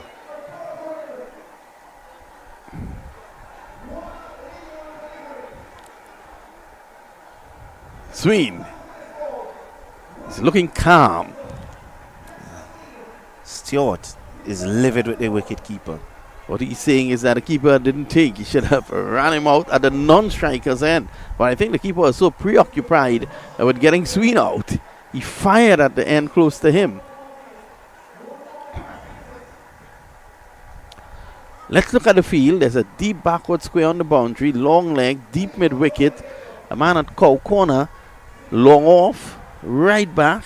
And on the offside, there's just a squarish cover. And a man 3/4 of the way to the boundary. He has to go into the circle. That's Samuel. He has to go into the circle at backward point. Now, what can the veteran Stewart tell the young man Williams? I will go for the bouncer. Well, Sween is a big man. He's a tall man. He plays the pull shot good. If I was him, I'll try for that full wide delivery, but then everyone on the offside is in the circle. That's a good delivery. The wicketkeeper misses. God, we're going to see a support. They've won. They've won. Look at the crowd. Look at the crowd. They've won this. What a game.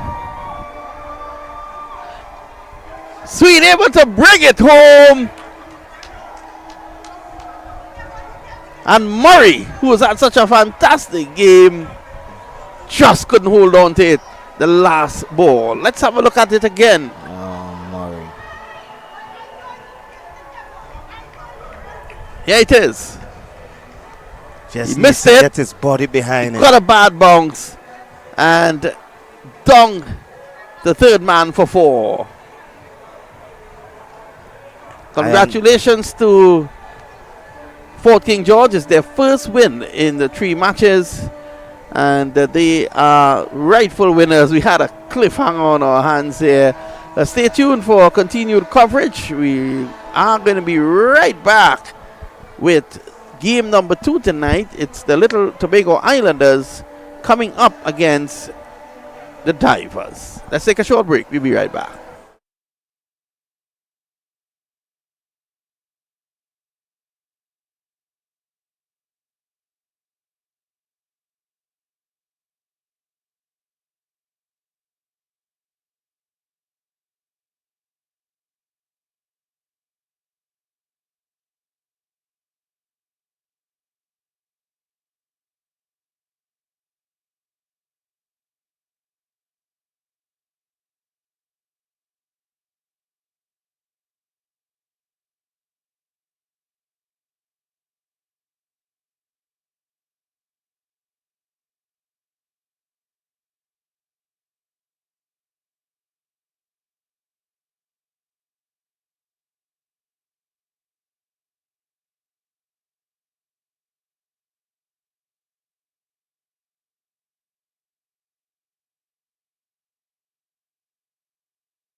We in Tobago for Carnival with the award-winning band Fog Angels, Juve and Mass.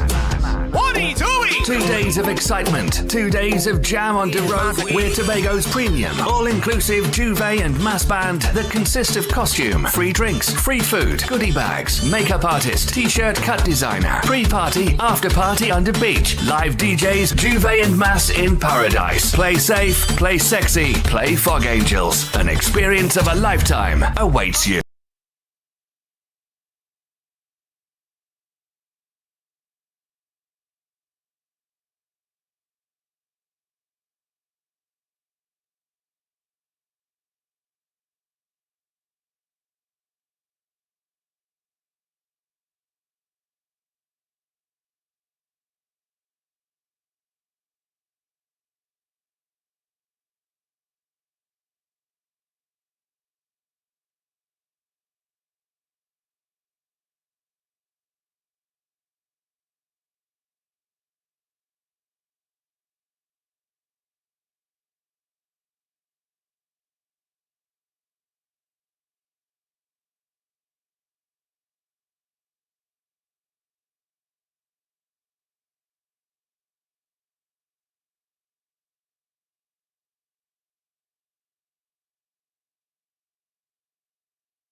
Well, welcome back. Thanks for staying with us here on Cricket 360 as we continue to bring you a coverage of the Chief Sec BAGO T10 Blast.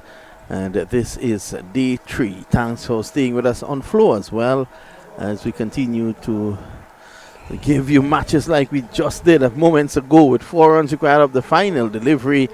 Williams was bowling and Murray, the wicketkeeper, could not hold the ball after it was missed by Sween. It went down to third man for 4, giving Fort King George Gunners their first win of the tournament in their third match.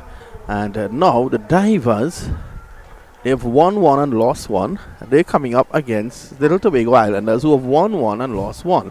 And Divers, the news from the middle is that Divers won the toss and they've asked Little Tobago Islanders to bat first. On strike is the captain, Becky Joseph, and here is Jaron Alfred.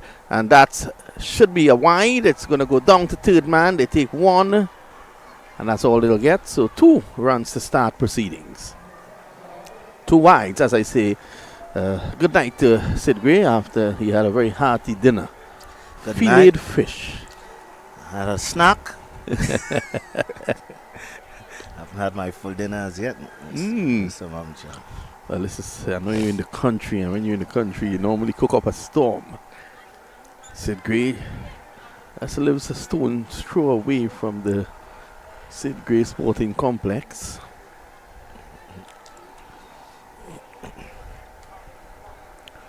So it's Mikael Govaya on strike. Central Sports player. Here's Alfred, and that's another wide by Alfred. So he just needs to get his readers right.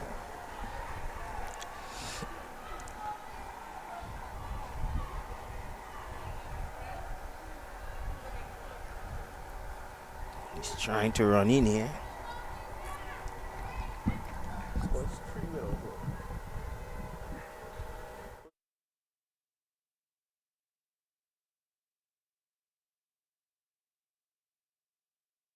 Not a wide. Well, Alfred has started with 4 wides.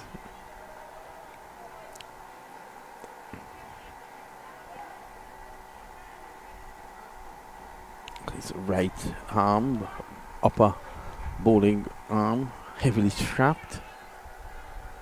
Oh, that's much better. Back of a link, pushed away there by Govaya.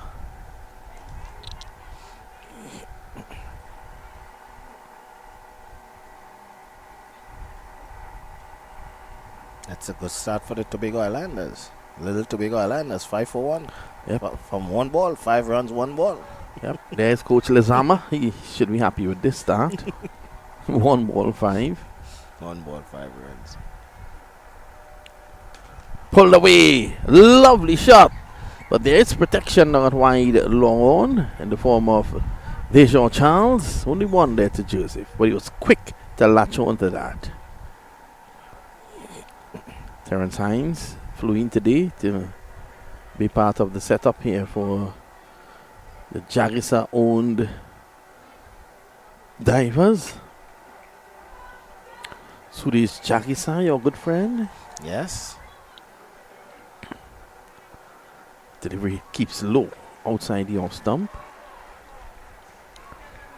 So we've had a few deliveries keeping low, and one hopes that the Little Tobago Islanders batsmen and also those from the Divers who were here earlier on looking on at the first game would have realized that, and that they would know how to adjust and play accordingly. Here he is again. This time he's hoiking. It's in the air. He's in trouble here, but And just over the head of the fielder down at the backward square. Only a single though. That one rushed on to him. A bit quicker than he thought. In the air, there was the fielder backpedaling. And Yes, he was looking uncomfortable. yep, flowing it in the end. Bruce take that one away.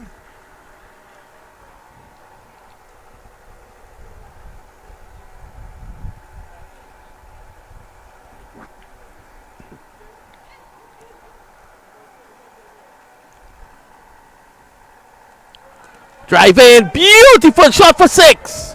Bang! Into the dugout. Got width and he threw everything at that and Becky Joseph.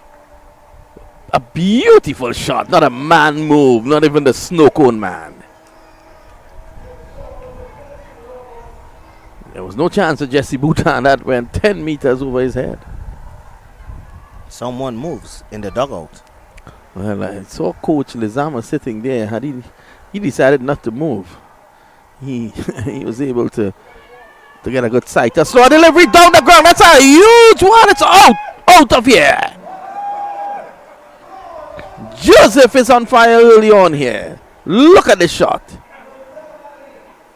Slow delivery. He waited on it. Oh, and that had some muscle in it. Yes, into the old health center. Well, they will have to check on the health of the ball when it comes back because that would have gotten a serious thump. That one wouldn't come back, Mr. Mamchan. Well, Sween struck one in the last game that didn't come back. It went into the river, and that river leads to the ocean, so that ball is probably in the ocean at the moment. What a shot there by Mbeki Joseph. 2 last shots were 2 lovely shots there.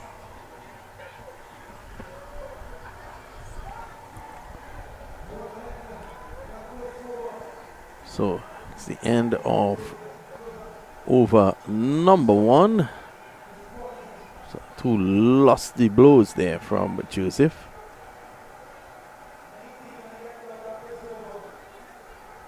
It's a new bat that he recently bought in India.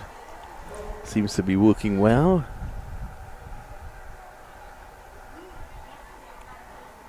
Is this Kwani Thomas? No. That's from Vince. Oh, this time he's striking it. Did he get an inside edge? Looking to go across the line. Simmons in the way. It's still a single. Like by signal there by the umpire. That's Douglas. Dylan Douglas.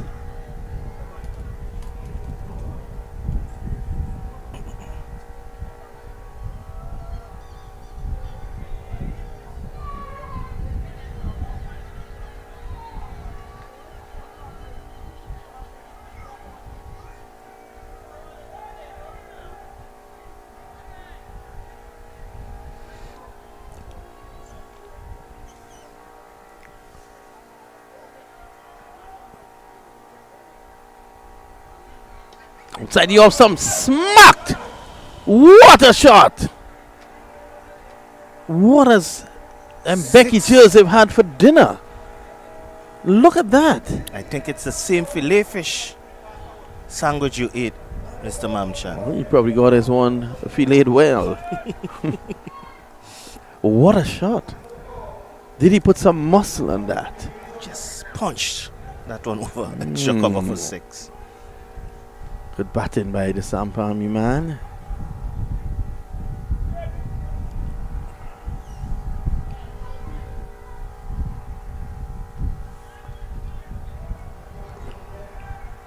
Much better delivery from Douglas this time.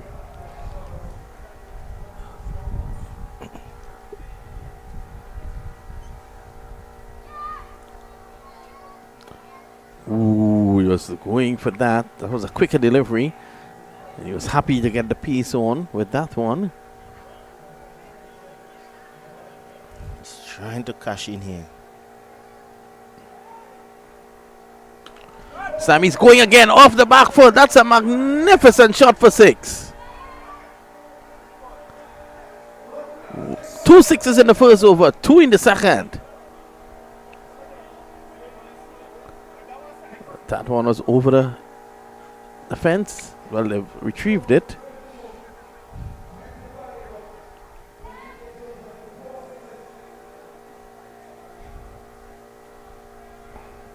$25 off it, MBK.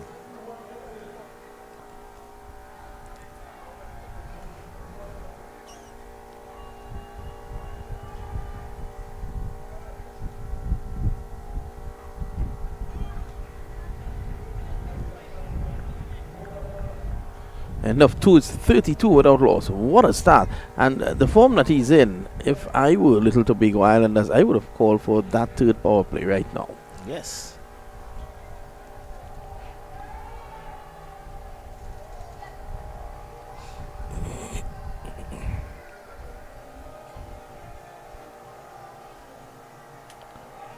Marcus Daniel and the house DJ together with the official scorers. Big Kelf. Big Kelf, that's his name. Enjoying himself. He has a smile on his face, the big lad. Kwame Thomas will be bowling now.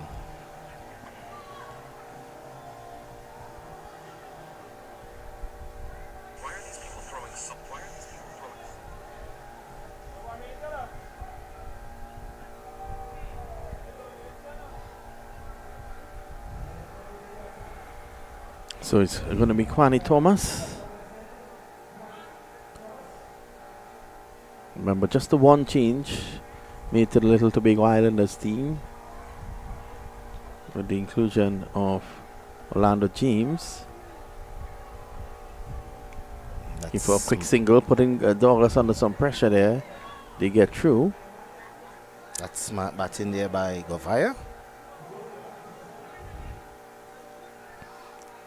Give MBK the strike. He's doing the heavy lifting at this moment.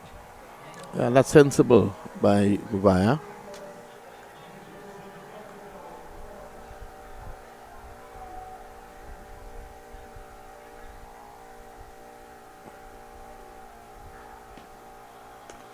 Driving straight to Alfred.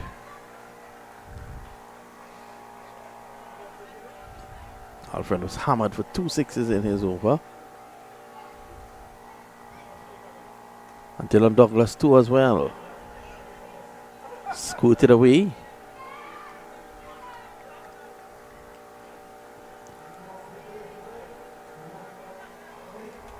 Four sixes in that 26 made by Mbeki Joseph.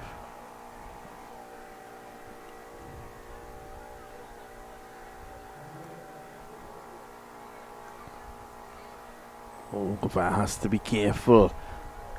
He nearly yorked himself there. Kwame Thomas doing pretty well in this over. There's 2 runs from it. Oh, lovely shot. Lovely Does it shot. have it? No. No, not enough. And Jean Charles takes the catch. Now he was hitting against a strong wind. The wind is coming from that side of the ocean. And of course, Govan, remember, he's playing with an injury. He's playing with a broken rib. And that one goes into the hands of Jean Charles. The first wicket has fallen. And coming in at number 3 immediately is the young man, the national under 19 captain, Orlando James. I think these batsmen need to understand this is a much bigger ground than the one previously played on. Yep. So they have to be mindful. And then the last ground they were playing, actually, Mariah's in a valley. So the air resistance in the valley is definitely not as strong as it is out here next to the ocean. He's actually hitting that towards the sea, but the wind, the strong wind, was coming from the area of the sea. He was hitting against the wind. Yep, and it hung in the air. It just stood in the air, hung around for a while, and then came down. Kwame Thomas has had a good tournament so far. He's going to bowl to the new man, Orlando James.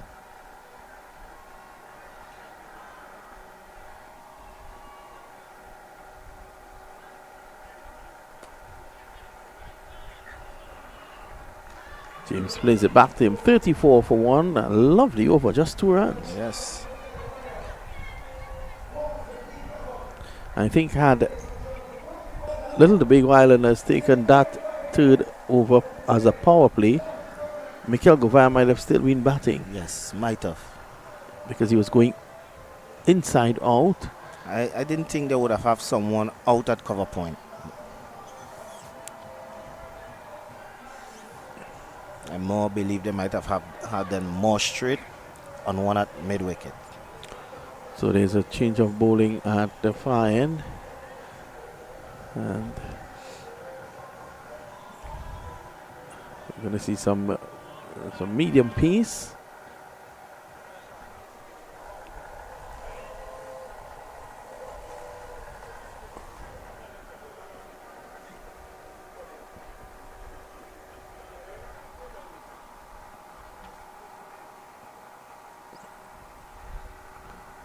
To Jofield.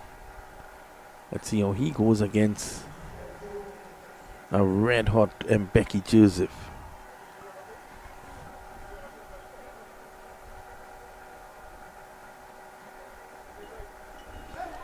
Oh, well, that's a no ball, and a free hit is going to come up now. Immediately he went for the slower ball, and he just was not able to execute it as well as he would have liked. And BK Joseph there docking because he knew it was a no ball.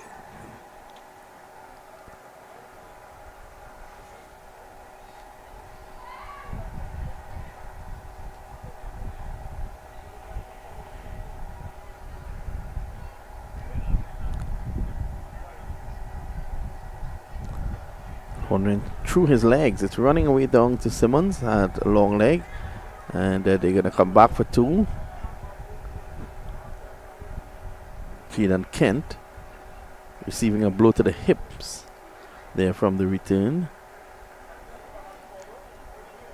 Lendell Simmons, would we see him with the ball? He bowled 2 overs yesterday in the game. Maybe you might see him today. Is Terence Hines still to come?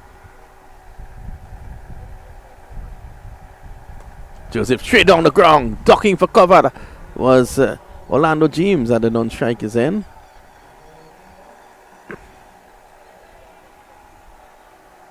Bhutan in the way.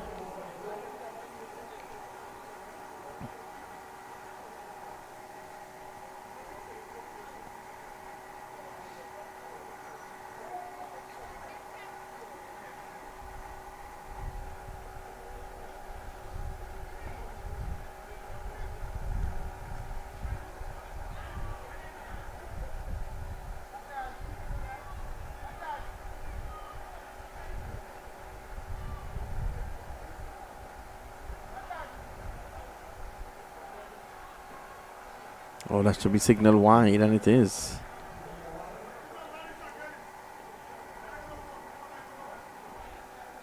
Bit of indiscipline there by the divers.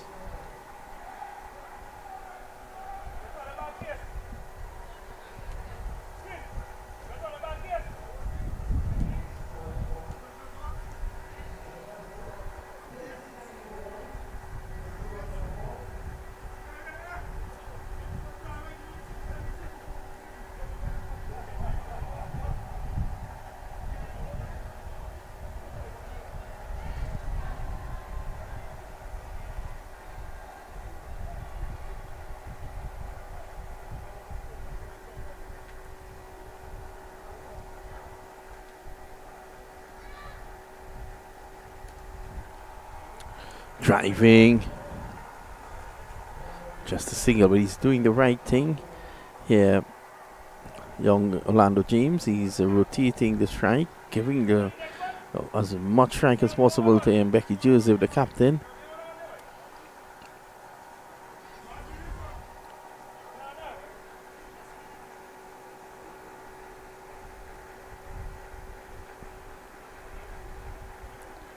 Down the leg side, wide signal.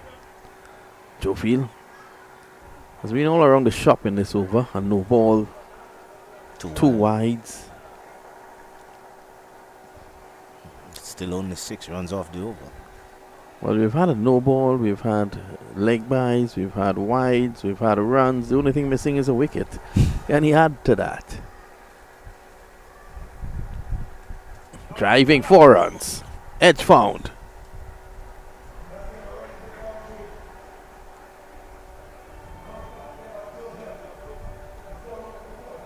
Dedicated shot. Yeah, thick outside edge.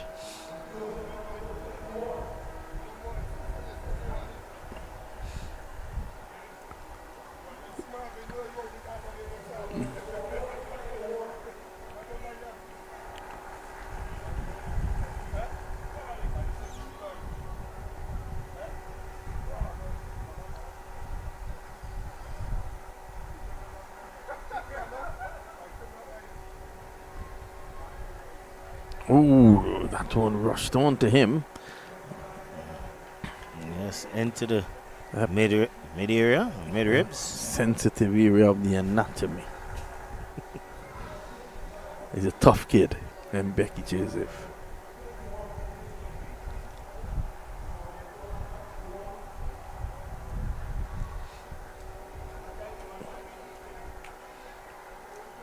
Man better known as a muscle.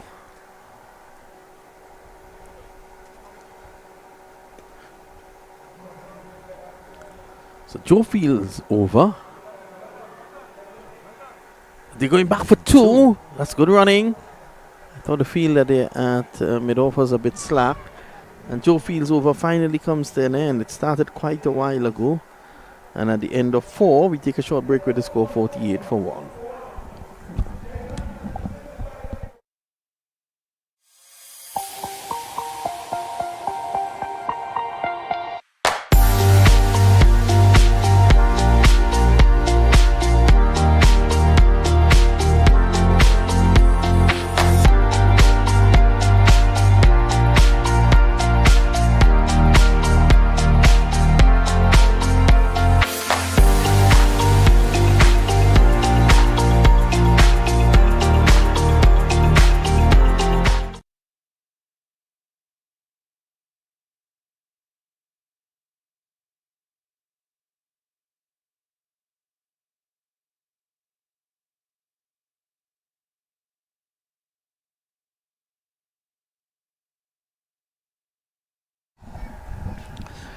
So we're back over number 5, and that's a wide delivery. They take a single. There was Douglas pushing it wide, and well, Lalo James indicated that he got about a bit on that one there, Sid Gray, but I think he'll be happy for the wide. It means that his team gets an extra ball. Extra ball and 2 runs. Score goes on now to 50. The 50 is up. Ooh, that one keeps low.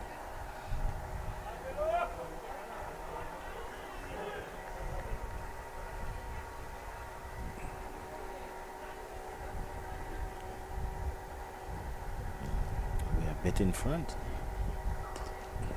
That struck powerfully. Terrence Hines is in the way. Now the 50 is up. I think the 50 was up from the previous wide that they took a single, because it started the over at 48.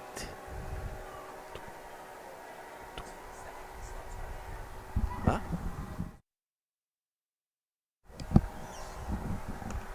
Back.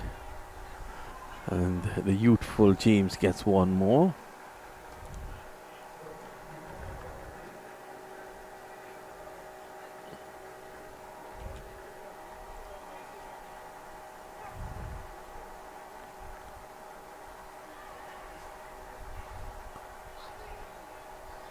Ooh, that is out of here, isn't it?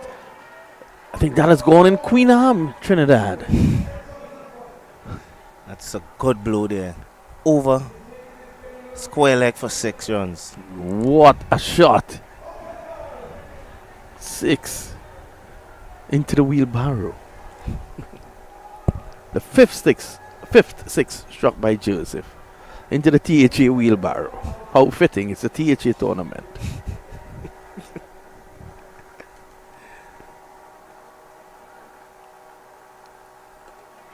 Punching. Charles is there.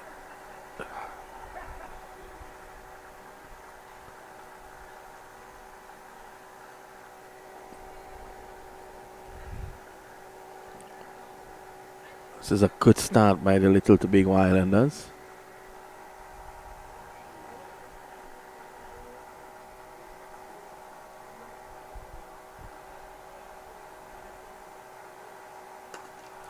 Lovely shot, but only one. Yep, off the back foot. Simmons placing himself at low off and very straight indeed. He knows something about James. He loves to play straight down the ground. At the end of 5, 59-1. They're closing in on 12 and over. And it's probably a good time to take a short break.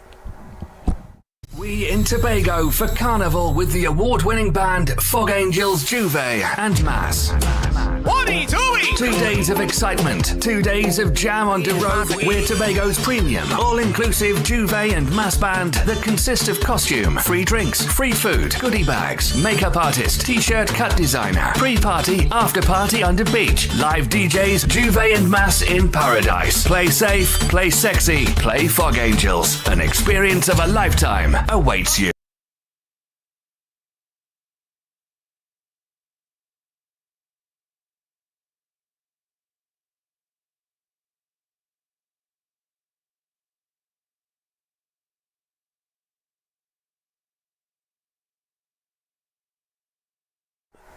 We're back, and after 59 for 1, here is Varma Ramkisoon, and the first delivery is an inside edge.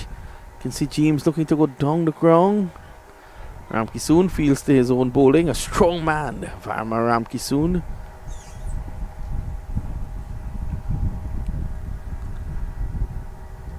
$60 for 1.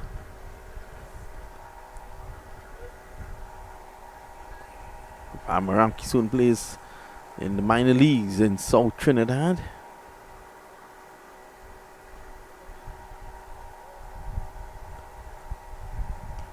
Joseph hits this down to Scarborough, And that's into the new plannings there. The new project that is building across from the ground. Look at that! What a six by Joseph. That one has traveled to Scarborough. Tell you.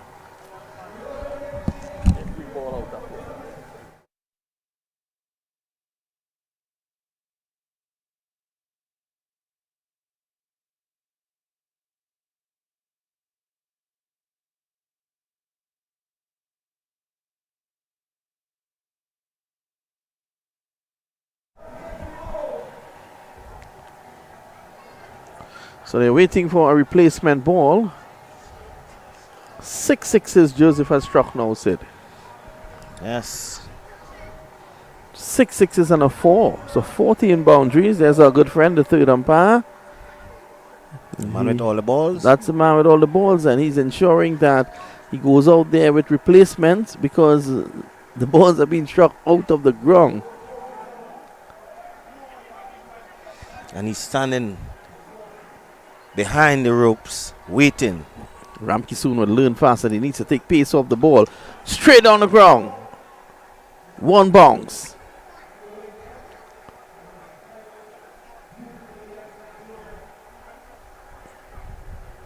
Joseph on 46 of 22.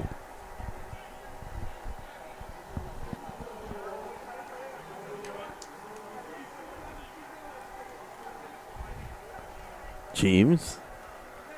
He wants a piece of the action now. Here's Ramkisoon. That's a good delivery.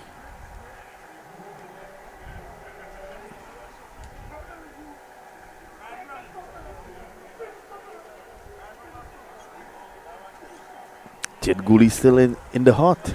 Yes. That's a good platform, good foundation.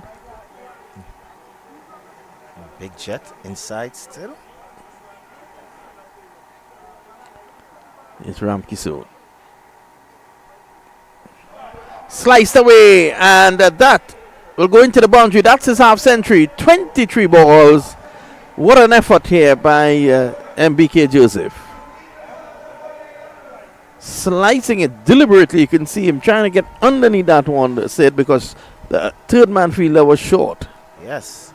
As you see. Just 23 balls, 6 sixes and a 4. Stylish left-handers. Were you a left-hander, Sid? Yes. Greatest batsman in the world. Everyone is allowed to dream. Everyone is allowed to dream. I'm not saying me. I'm saying left-handers. Oh, okay. Some great left-handers. Brian Lara comes to mind. Hanif Mohammed, who once scored 499. Lara had 501, so I would not doubt you. Ramkisoon. Joseph not getting hold of that. He'll be angry. He'll be livid with himself. Look at him. He is. Very upset. I think his eyes lit up when Ramkisoon bowled that delivery that was overpitched. Lit up like a Christmas tree. Yes. 1 over for 13, Ramkisoon, and at the end of 6, it's 73. for 1. I'm surprised we haven't seen Terrence Hines just yet. Has the ball now. Seems as if they're going to bring back Jaron Alfred. And there's your good friend Spanish. Yes. Is Lendell Simmons going to bowl now? Spanish is having an eat.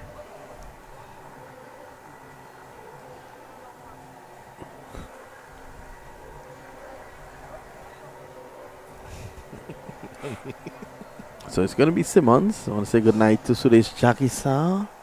Where is he? He's probably trying to retrieve the balls that have been struck out of the ground. That's your personal friend? Yes. Yes, he is. That's why I'm telling you, he's trying to retrieve those balls.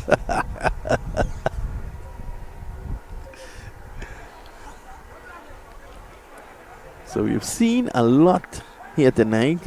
Good cricket. We have an excited game 1. Will we see an excited game 2 as well? Well, it's heading in that direction. Simmons. Oh, he takes the pace off. Good delivery. Experience for you.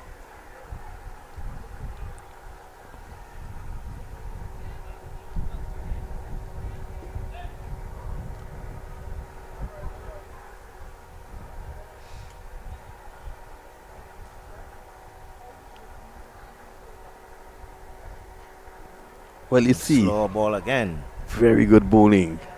Very, very good bowling here by Simmons. You see, you spoke of left-handers.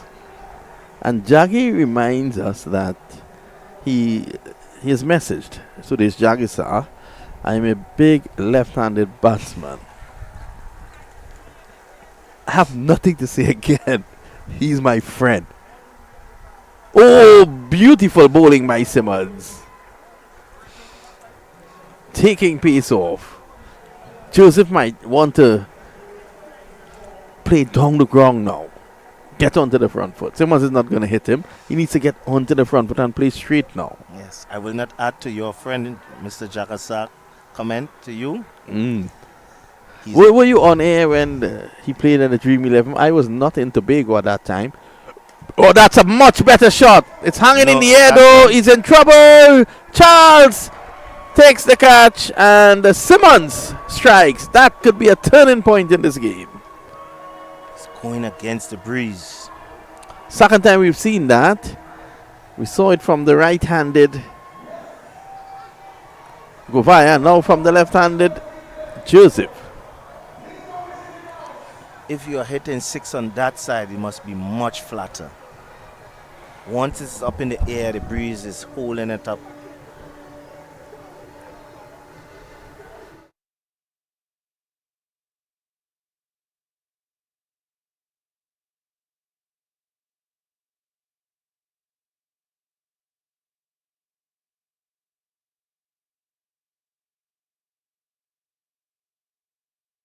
Very good time for Jet Gooley, yes. Average 50. 16 T10 matches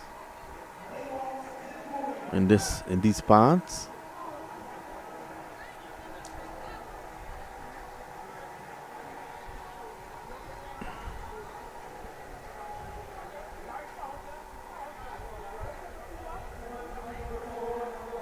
Yes. You know, when the guys told me that Jagisa played in the T10, the Dream 11 in Tobago, and he scored 6 of 29 deliveries in a 60 ball game, I immediately called him. As Kohli gets off the mark, I immediately called him, and he explained to me that it was very difficult to bat on that track. So his role was to hold up one end and allow the others to hit from the next end. Mr. Mamchan, I realize since Mr. Jagasa has texted you or called you, you are trying to drag me into that conversation. I'm staying out of friends' business. but you were on air. Yes, I was on air. Down the leg side, that should be wide. Simmons has found a spot just outside the left-hander's off stump and outside of the leg stump for the right-hander, where the ball is just rolling. I will not deny I was on air, Mm. and I was charged. Another wide. I was charged for saying things at him which was not mean. But I'm just saying, Mr. Jagasa, if you are listening, Mr. Mamchan is trying to bring me into this. Okay, let me get the official stats on that game. I'll get that immediately from Eversley Rampal. Oh, and this is it. 11 runs from 20 balls. That's a strike rate of over 50. How could you tell me 6 from 29, Sid? I did not see anything. Oh, look, there's your cousin's home on the hill. That's my grandmother's home. Oh, your grandmom's home. She has a good view. Yes, best view. Yep. Back to Mr. Jagisa. I was told that he was the only batsman on that day to get into double figures. I think Mr. It took him Jagasa, quite a while, but he did get into double figures. Mr. Jagasa, I'm missing you at the Sid Grace complex. But please come and take me away from my co-commentator here, please. if Jagisa got 11 of 20, then after 10 overs, his team could have scored 33.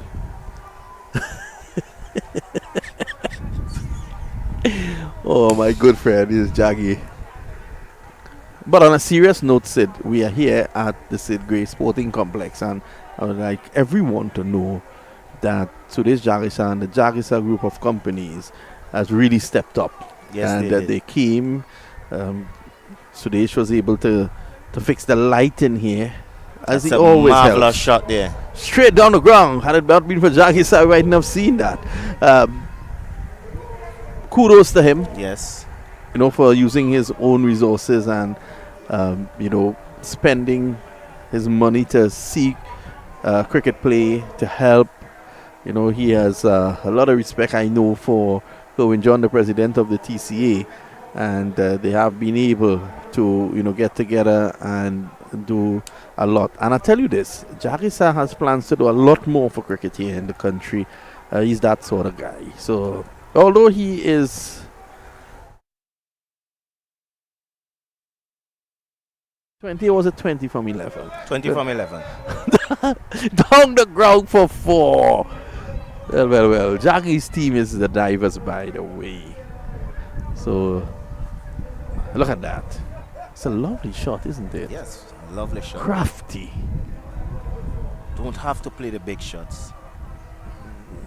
Just use the pace of the bowler. The only big shot in at Sid Gray Complex today is Sudesh Jagisa. Sudish. That's the man. The legend. Thank you, Mr. Jagasa, for fixing the lights. Driving again.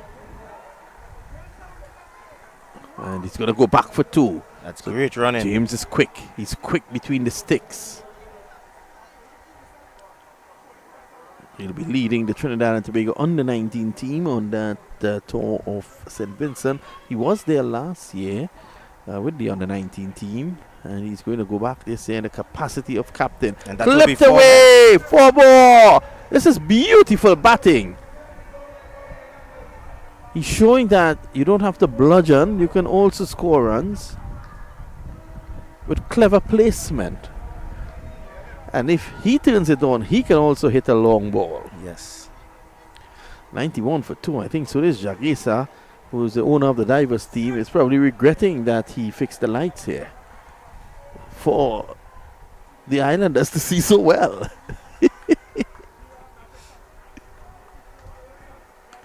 This time he's hitting this one square. Could it split both fielders? Tumbling stop. And they come back for 2. It's been a costly over here. 16 so far from Kwani Thomas. Ooh, the umpire could have been struck in a very sensitive area there. He was quick. He was sharp. Oh, I said it before. He can do it. Look at that. It's sailing towards Toko. And that's 6. outside the ground, into the beach. Went for a swim. This guy has talent.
So it's going to be Simo. He had a good over. He got rid of the dangerous and Becky Joseph for 51. Now he's bowling to the dangerous Jid Gully. 2 overs to go. 99 for 2. Outside the off stop, he's driving. Bhutan misfields. Gets a single. That's the 100. Well, Jackie Sa has offered to get you into your stadium, the Sidgway Stadium. By using his lift. Well, I feel so. He's a good guy, Jackie. Jackie, you know, the funny thing about it was that day when Jackie was batting, apparently his kids were locked on. And so, you know, you guys are not kind. I was trying to be kind. Just, I'm the one from Tobago, and Jakasa choose to go after me. I think was my producer Basu was going into him, but oh, this is a lovely shot. It's going over the head of the fielder, and that's 6 runs. James is now on 36 of 15. Look at that shot. that's a lovely shot. That's some timing and power there.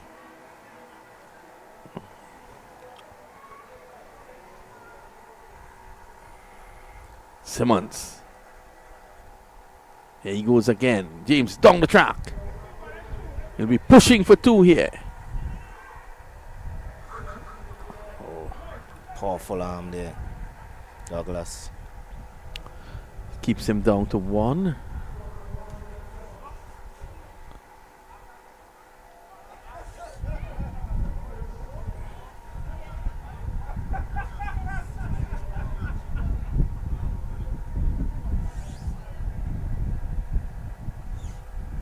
Whoa. Simmons finds his sweet spot again on the pitch. I think you has to go straight. Once you try to go across the line, you are in trouble there. I think Jet needs to go straight. He likes to hit straight. Go straight.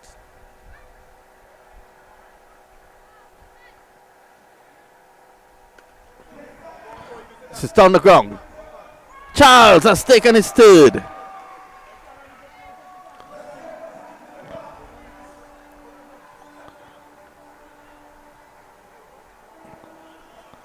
So Gooley, the dangerous Gooley goes. All 3 players dismissed in a similar manner in the similar region by the same fielder. And Simmons gets his 2nd. He needs to go straight. Going across the line and going to the bigger side of the field. Course you there, his wicket.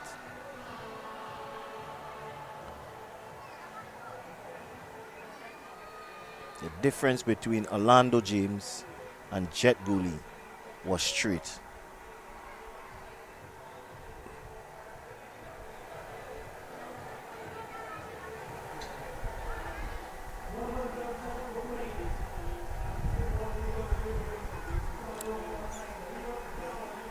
Leroy Lizama.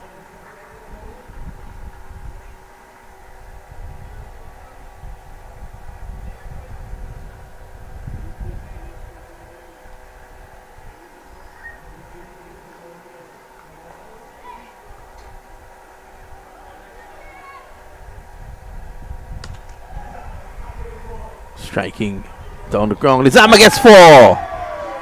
Douglas, I think he was a bit too anxious to attack that. He should have realized 1 is 1. Yes. Sam is a pretty good batsman. He had a great Dream 11.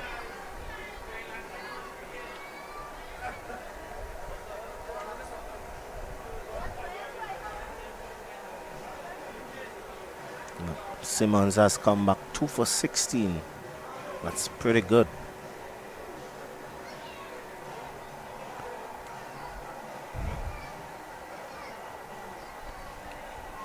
James will be looking to tee off against Jaron Alfred here.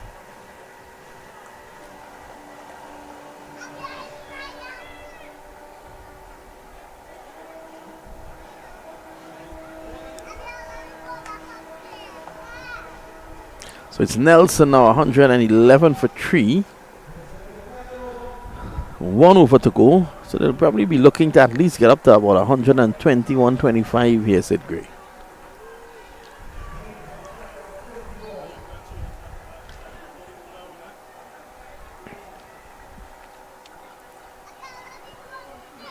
Alfred.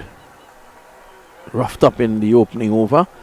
They want us to finish strongly, but James is red hot. He's backing away, getting it to a wide-ish long off. He's going to come back for 2. He's quick between the wickets. He's not happy with himself at all.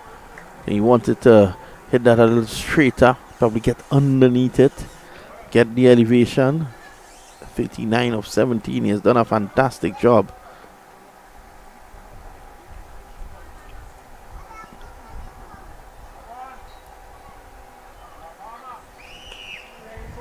Slices this one away. Will he come back for 2? That's good running again.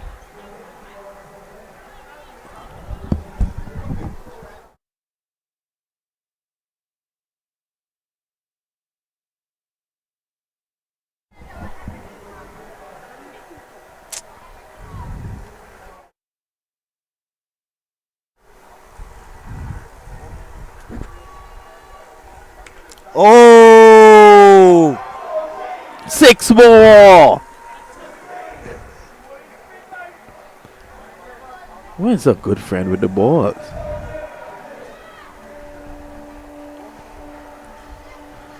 Orlando James. 47 of 19. Orlando Lynn James.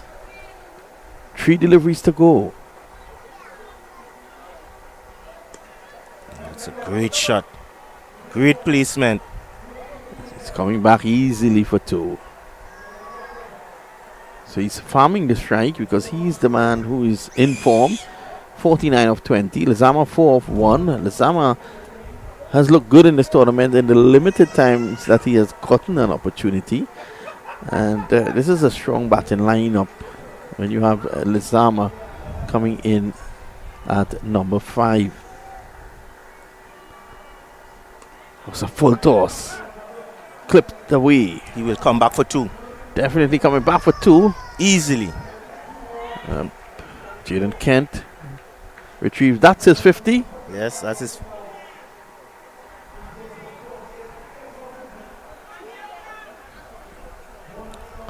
$125 for 3. Just the 1 delivery to go. So this is a good score. It gives the bowlers something to work with. But they will have to bowl in the right areas. Has to bowl in the right areas. Oh! He ends. In fact, he's out. He's out. So James goes. The final score 125 for 4, which in my estimation is a good score. It's a score that the bowlers have a cushion to work with. And if they could be disciplined as they were in defending 78 yesterday, well then they will be in the business. So that's And the that- situation at the break. Final word from Sid Gray before we take a break. I think that was the fourth catch there for Dejan Charles? Dejan Charles. Yeah, all 4 catches he took. So we take a short break. Rejoin us shortly at the Sid Gray Sporting Complex.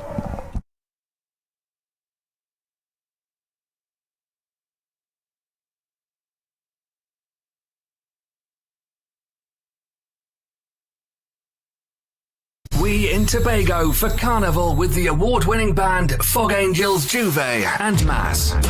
Whatty Tooie! 2 days of excitement, 2 days of jam on the road. We're Tobago's premium, all-inclusive Juve and Mass band that consist of costume, free drinks, free food, goodie bags, makeup artist, t-shirt cut designer, pre-party, after-party under beach, live DJs, Juve and Mass in paradise. Play safe, play sexy, play Fog Angels. An experience of a lifetime awaits you.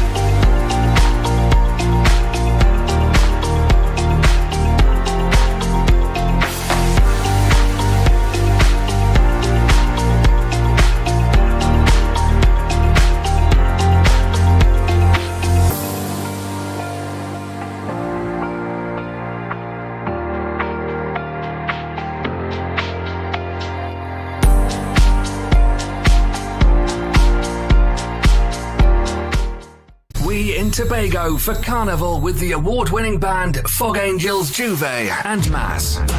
Whatty Tooie! 2 days of excitement, 2 days of jam on the road. We're Tobago's premium, all-inclusive Juve and Mass band that consist of costume, free drinks, free food, goodie bags, makeup artist, t-shirt cut designer, pre-party, after-party under beach, live DJs, Juve and Mass in paradise. Play safe, play sexy, play Fog Angels. An experience of a lifetime awaits you.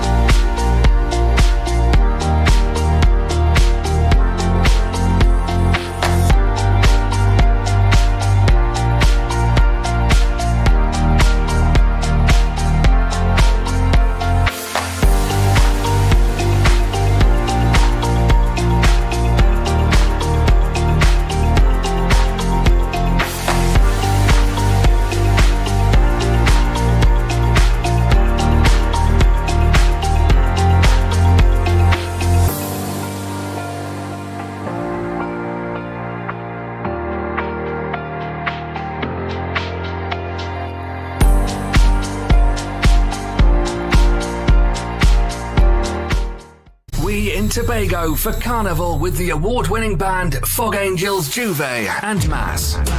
Whatty Tooie! 2 days of excitement, 2 days of jam on the road. We're Tobago's premium, all-inclusive Juve and Mass band that consist of costume, free drinks, free food, goodie bags, makeup artist, t-shirt cut designer, pre-party, after-party under beach, live DJs, Juve and Mass in paradise. Play safe, play sexy, play Fog Angels. An experience of a lifetime awaits you.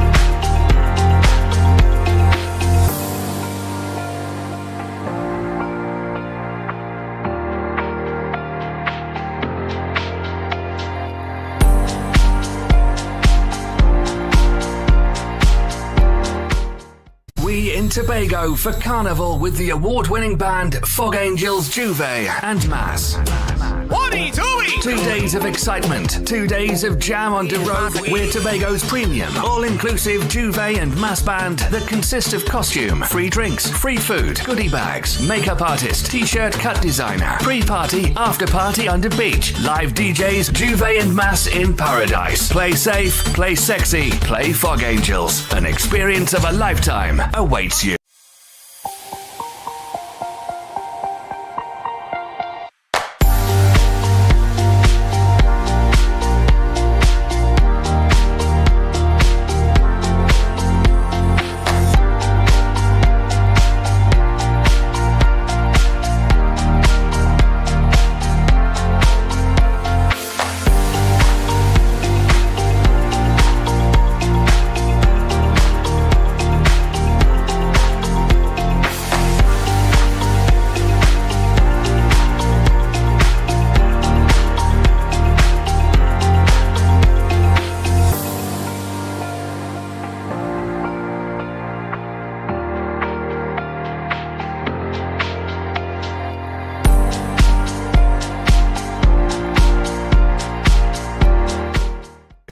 Tobago for Carnival with the award-winning band Fog Angels, Juve and Mass. 1-2-2. 2 days of excitement, 2 days of jam on the road. We're Tobago's premium, all-inclusive Juve and Mass band that consist of costume, free drinks, free food, goodie bags, makeup artist, t-shirt cut designer, pre-party, after-party under beach, live DJs, Juve and Mass in paradise. Play safe, play sexy, play Fog Angels. An experience of a lifetime awaits you.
Well, welcome back. Thanks for staying with us. And we have a battle on our hands here. The Buccoo Reef Divers, they need 126 of 10 overs. It's going to be Mikel Govaya to open the bowling.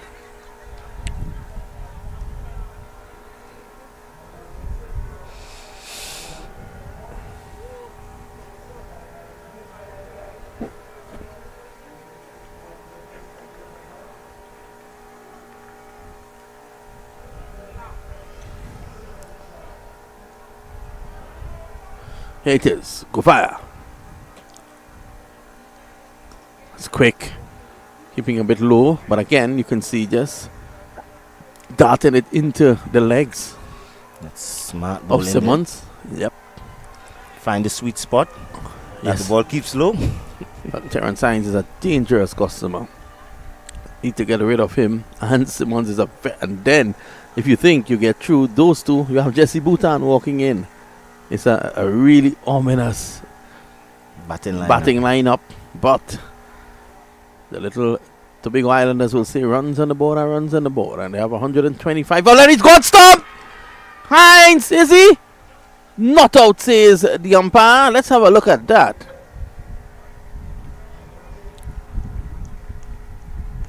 Advancing down the track, and he was back in. Good glove work there by Len. Excellent glove work by the young man. Good decision there by your good friend. What's his name? Ross? Ross umpire. Ross? That's not Ross. That's Bobby. Umpire Bobby.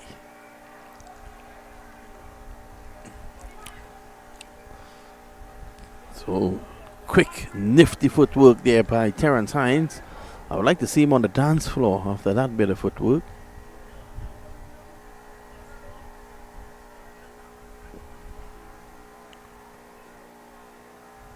Quick. Whoa, there's an appeal for a caught behind. The umpire is unmoved. Well, they can't believe it. We can't tell from here. Let's see it again. Well, actually, the wicketkeeper will be blocking us. There was Hines. Ooh. Difficult for us to tell, as I always say, the umpire is in the best position.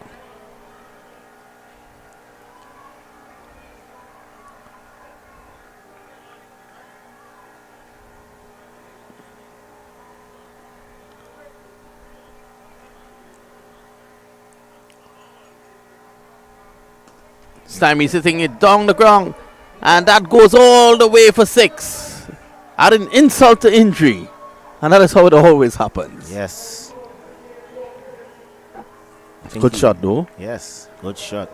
Staying low, getting underneath that. Lose his composure there. Govaya just needs to keep his cool.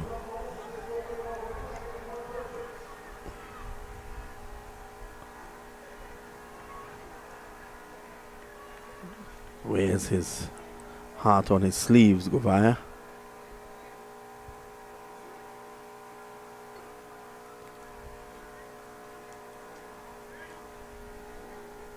Has bowled a good over, barring that 6 of the last delivery. And just going again. More runs here. That's 4.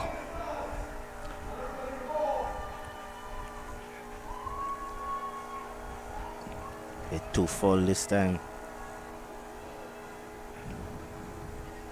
Govaya, I think he'll be very disappointed. He's probably disappointed with the fact that he thought that he had Hines caught behind. And I think he has, as you alluded to just now, just calm down, put that behind you, and focus on the next ball. Because he's focusing on the next ball.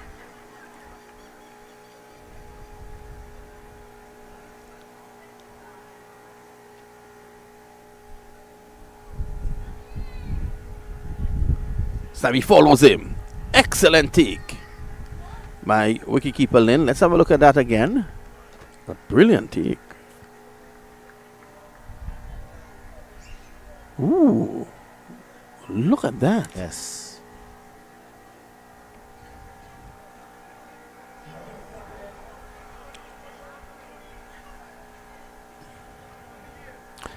I think the initial movement of Hines is really getting to Govara. Govara sharing some words with Hines.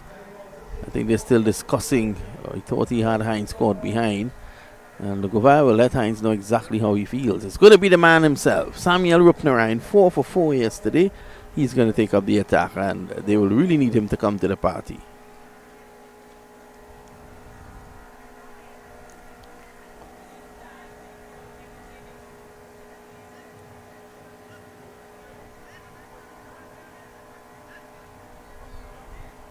Sammy Rupnarine had a chief sec record, 4 for 4.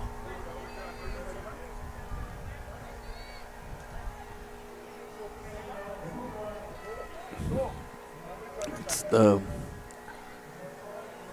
most economical spell ever in the chief sec cricket, just 4 runs in the 2 overs. And he also took 4 wickets. Yes, well, he has to do the same today if he wants his side to win. It's a good delivery. Hines backing away and then pushing at it. And Orlando James continues to be excellent behind the stump. That's a very good line there. Just outside the off stump. Central Sports player Terence Hines. Sammy's back. He's forcing it down to a deep mid-off. York is there.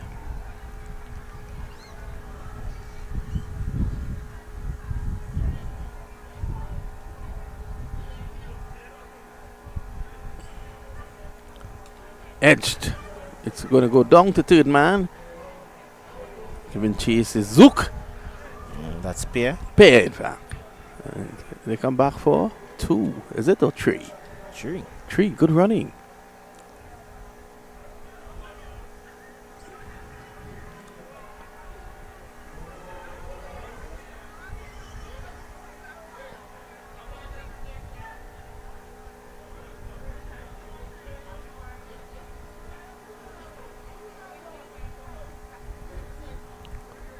Terrell Hines, what a talent he is. Joseph. York tidies up.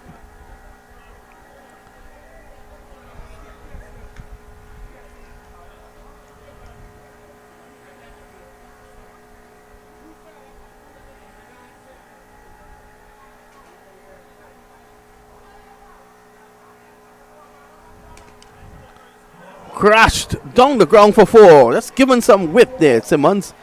And he was able to deal with that. That's the class of Lendell Simmons. You cannot be slightly off. He's going to punish you, and he hits the ball very hard indeed.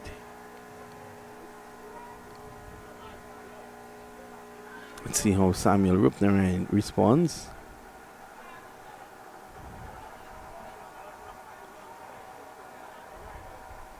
Oh, this time it's in the air, and it's out of here. A huge 6. So I'm going to look at that again. Rupnarine tossing it up. What was he thinking on that occasion? Try to entice Simmons. And he did. Just hit straight through the line.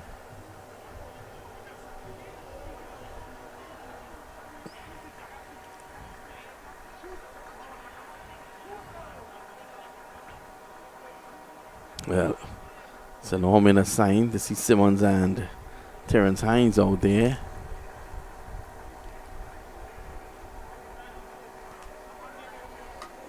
And it seems as if Jid Cooley is going to take up the attack now.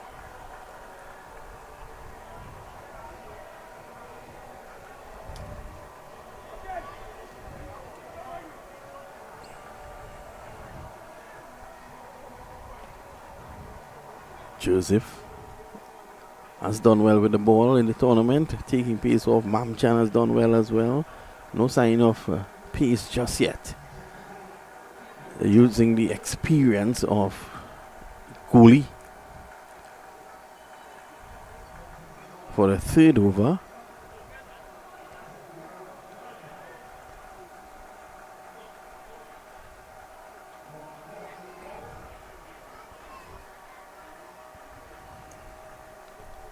Afghanistan after 10 overs in the T20 World Cup match being played at the Providence Stadium in Guyana. They are 102 without loss after 10. 62 to Ramanullah Gurbaz of 34 balls with 4 sixes and 3 fours.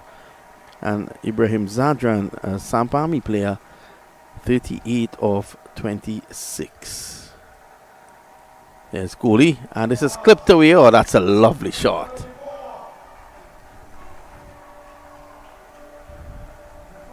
That's too easy.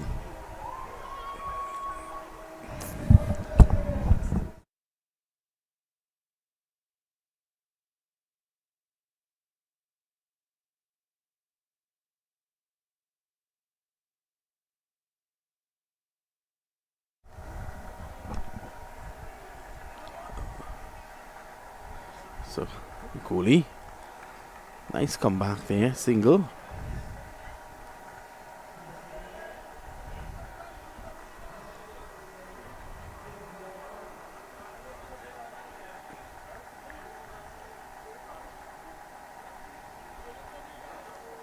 Oh, that's a badly lined delivery. And if Hines could do it, Simmons could do it as well. Yes. Just lapping it around the corner. Look at this. It's too easy. That's too easy. Bad delivery there by Kohli. He'll be looking to... I think I understand the idea. He wants to go into the pads of Simmons and also Hines, but he's bowling too short. He needs to take it a bit further. This is a different pitch. Again, this time York picks up nicely. Faz in the return. Good bit of work by Yorkie down behind square. The man called Yorkie.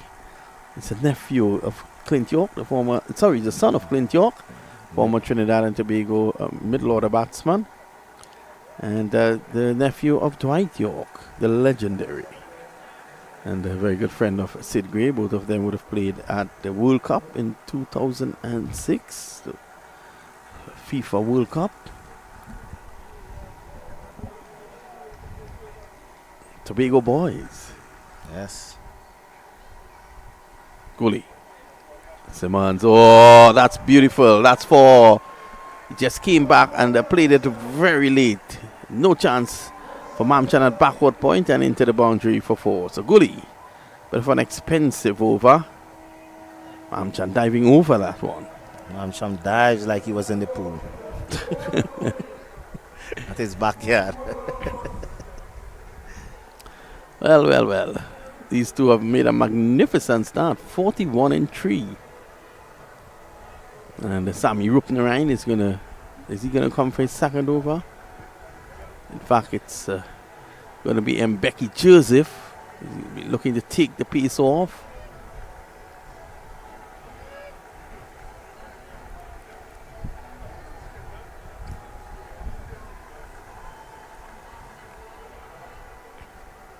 Joseph had a half century.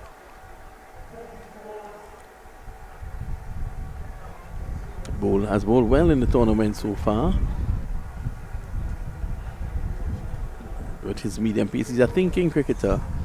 And BK Joseph. That's important. He needs to think. There's a spot on that pitch. He just needs to bowl that ball just outside the off stump. Just needs to find it. Yes.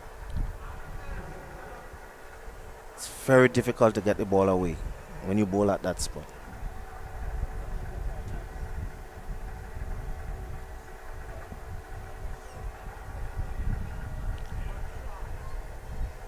Joseph. Oh my, that's hit away. Good Kohli. Oh, just over the head of Kohli and into the boundary for 6. Well, let's have a look at that again. Kohli probably injuring his fingers.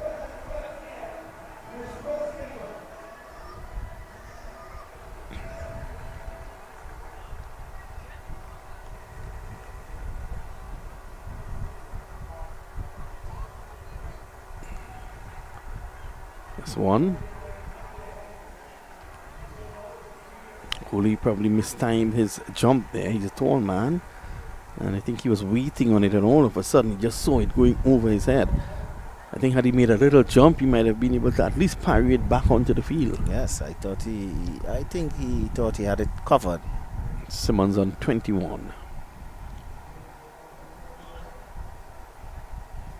78 to get 40 balls. It's still a challenging total to get, but they've made a wonderful start here, Sid Gray. Yes.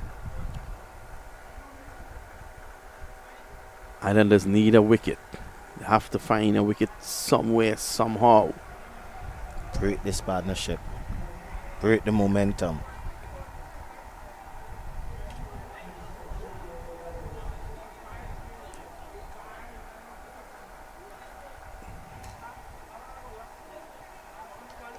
Cut away. That's 4.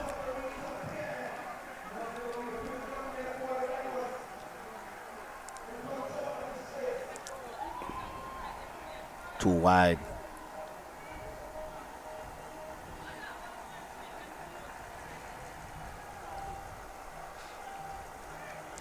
They're making too easy for these two.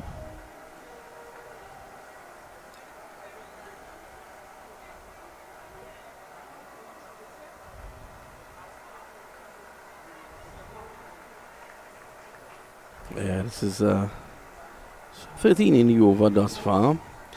It doesn't really reflect what he has done. You know, some of the deliveries, like the first delivery, I thought he was in the game. Could have gotten that wicket. It was a 50-50 chance, just going over goalie's head. And that's it, taking the pace off. End of an over that costs, what, 16? 13? 40. 40. And at the end of 4, we take a short break with a score of 55 without loss.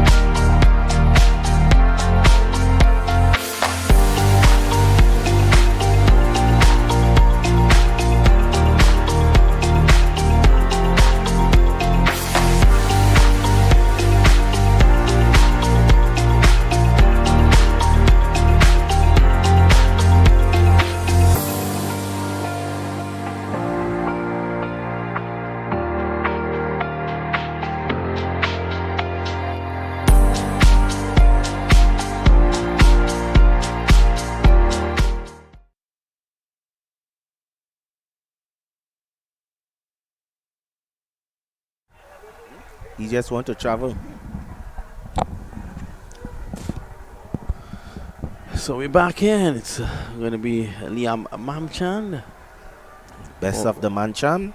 Former Trinidad Tobago on the 19 fast bowler. It's going to be an acid test for him because he's bowling to Lendell Simmons and Terrence Hines, who is in prime form. But it's always good that the youngsters can get the opportunity to rub shoulders with these guys. It's always a learning curve. Bowled well yesterday. Got the wicket of Joshua James. Held his nerve and bowled a beautiful final over as well. Led his team to victory.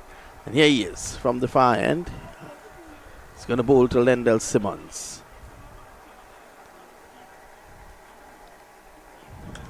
Simmons crashes it through the offside for 4. Mamchan pitching up. Just out of the reach of Samuel Rupnarine. Too much width there on offer. Simmons loves it there.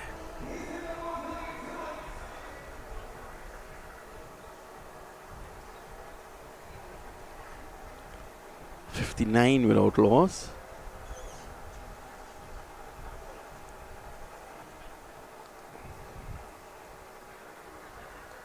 It's an adjustment. Rupnarine goes around to his right at mid-off. And this time he squeezes it away down to cover on the boundary. He's looking for 2. And they get it. BK Joseph was a bit slow coming off the boundary. And Orlando James is not happy with the captain. He's calling on him to stay in the game. Yes.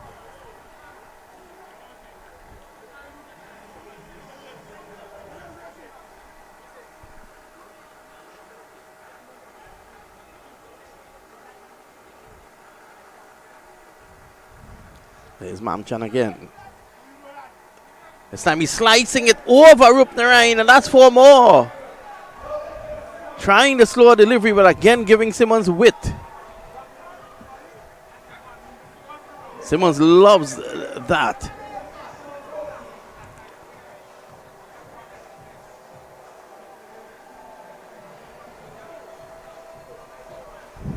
So James is now putting long off a bit wider. He's called a deep square leg, York into the 30-yard circle. Runs flowing here. Simmons has struck 2 fours.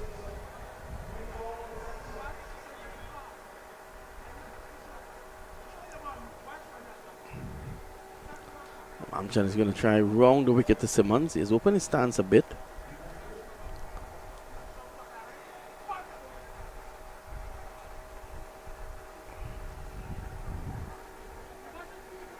He is, and he follows Simmons. This is pulled away down behind square. A bit of a fumble down there by, is it Pierre? Yeah. Simmons goes back for 2.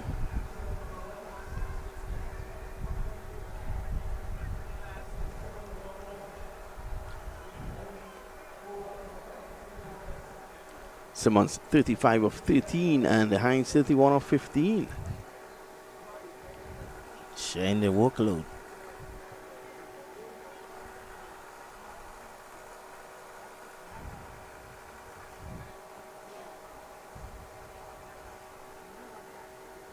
Here he is, Mamchan. Simmons is hitting straight down the ground, and that's 4. Well, 16 in the over now. Simmons going across the stumps, opening up the option on the offside. He's playing with the field. Long off was just moved wider.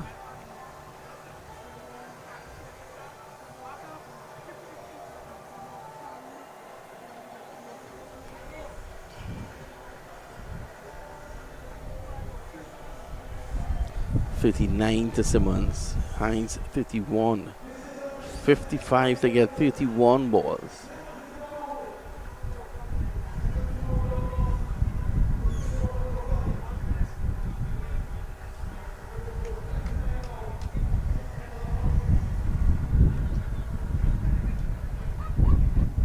One delivery to go in the over.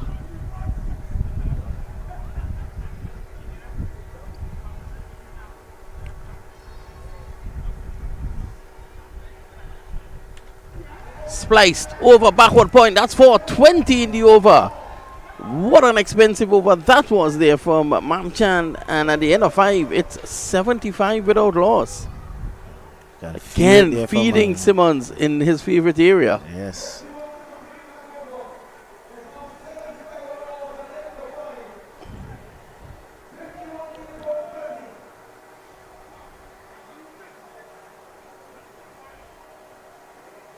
After 5, it's 75 without loss. We take a short break. We in Tobago for Carnival with the award-winning band Fog Angels, Juve and Mass. 2 days of excitement, 2 days of jam on the road. We're Tobago's premium, all-inclusive Juve and Mass band that consist of costume, free drinks, free food, goodie bags, makeup artist, t-shirt cut designer, pre-party, after-party under beach, live DJs, Juve and Mass in paradise. Play safe, play sexy, play Fog Angels. An experience of a lifetime awaits you.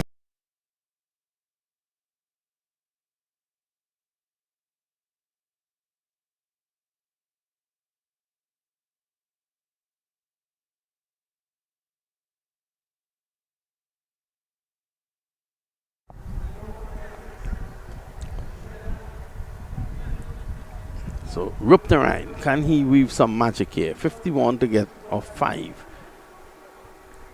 this point in time, Buccoo Reef Divers, they are on top.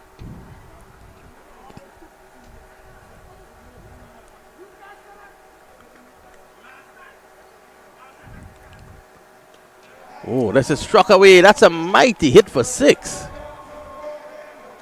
These guys are unstoppable. Too short though from Rupnarine. Yes, too short.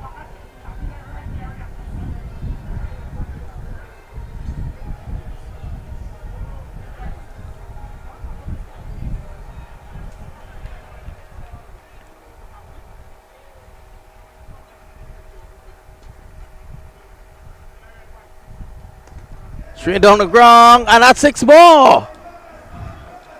Well, 2 balls, 2 sixes in this over. Rupnarine from 4 for 4 yesterday's getting some hammer today. And this is the nature of the game. One day you're up, the next day you are down. That's T10 cricket for you. Back he's cutting.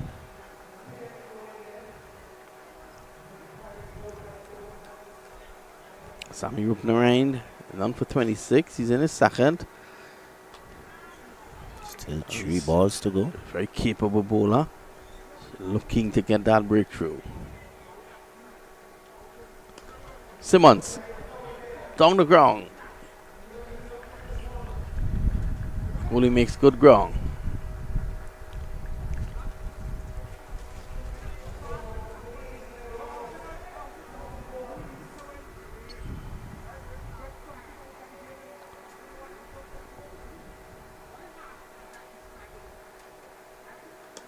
Hines is going again. That's 6 more. Yes. Oh, it's a big one. That's 50 for Terrence Hines of 19 deliveries. Signature celebration from Terrence Hines. They are looking to finish this game in 7 overs. Well, Sudesh Jagisa today told them that if they beat the Little Tobago Islanders, he's doubling their incentive.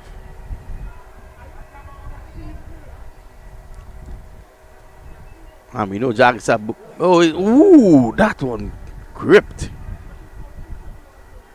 And we know Jagisa gives generous incentives to his players, so if they can get the win here tonight, That's 97 off 5.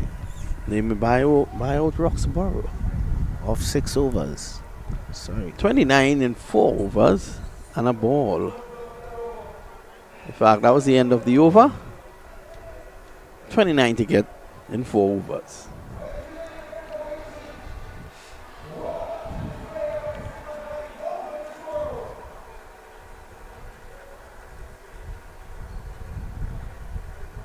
Well, it seems as if Orlando James is going to have a bowl. He's taking off the pads. Is it Samuel Rupnarine who's going to keep? Or Michael Govaya kept wicket yesterday?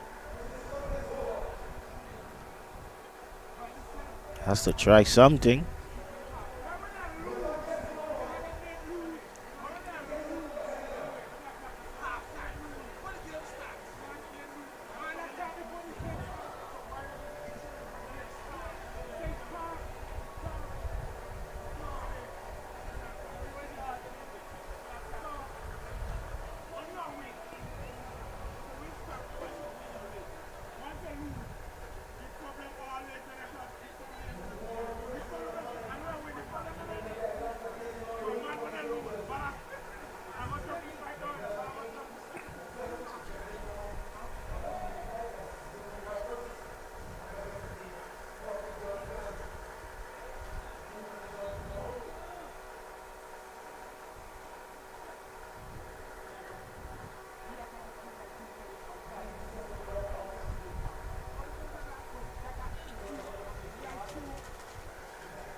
So Govaya is carefully placing his fielders.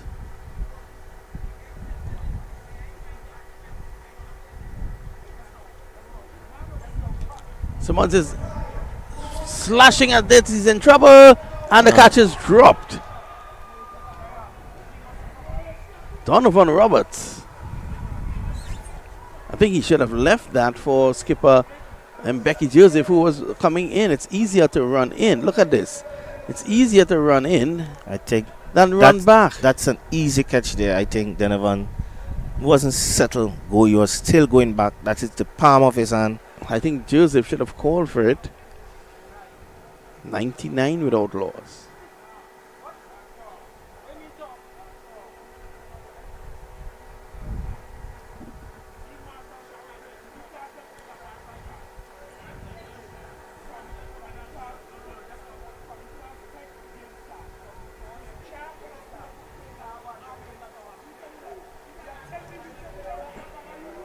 Wide called.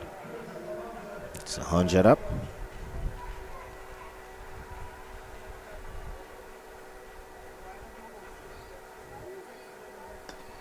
Oh, what a shot.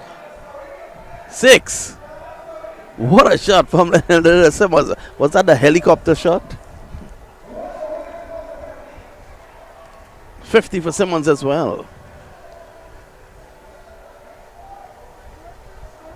7 fours, 2 sixes, just 19 balls. So he equals Terrence Hines' half century that also came off 19 balls.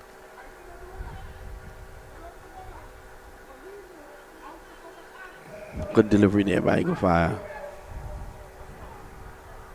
Need 20 more of those.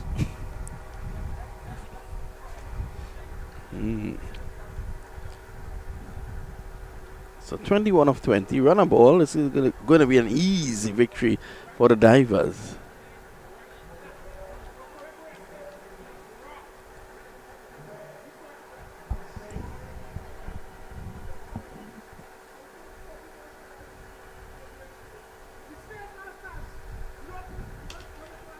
Straight down the ground. For 1. Oli.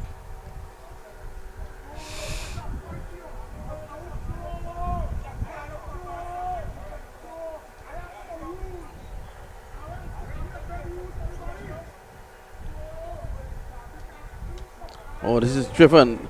And the catch should be taken. He's dropped it again, Donovan Thomas. Donovan Roberts, is it? No. That looked like James.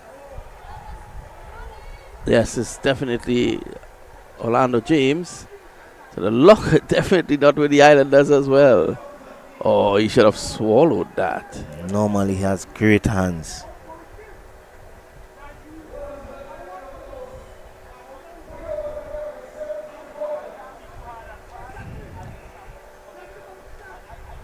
$27.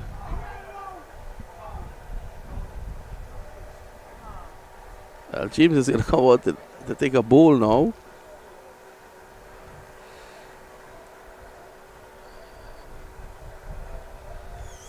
$17 runs to get in 3 overs. And they have to pick I think themselves up. what they have to do is to try their best to see if they can restrict, somehow take it down to the last over if it's a run needed. Because then net run rate will become an issue later on in the tournament.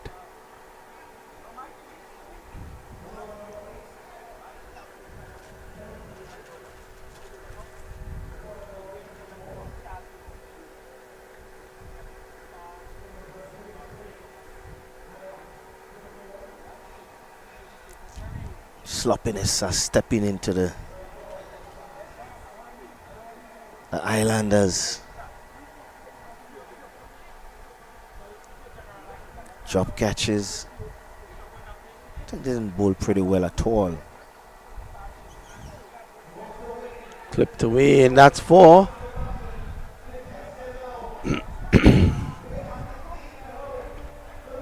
I think Little Tobago Islanders, what they have to do is to learn from this experience, see what they can take, anything positive they can take out from this victory. I think the batting was good to get to 125 in 10.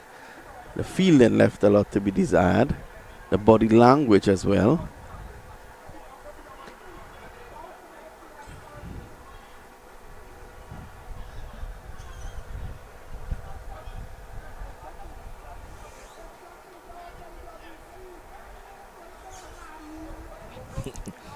Good bumper. Hines was ready to go downtown.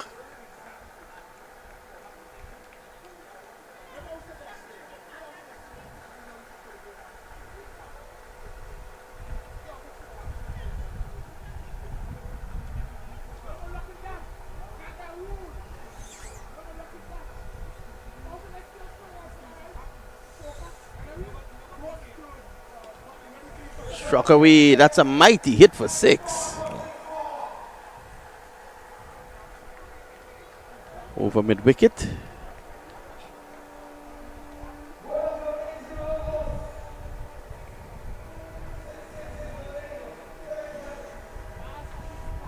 "14 off 17. Can't drop these men. They will punish you."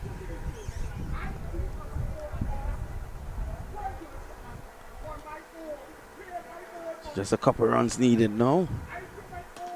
8, and this is down the ground. Gully should take the catch, and he does. So finally a wicket falls. Hines goes for 57 of 23. What an excellent knock by Terence Hines.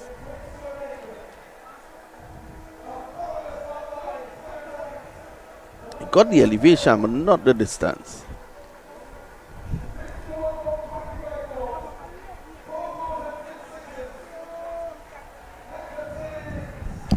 Finally follow our ball.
Eight of 14. Good old Fluff has given up on this game. He's turned his back to the action. He's holding court. Oh, that's 4. Is it? No. Great. Bit of work down behind point. Good hustle. Good fight still in the mind of Rovaya.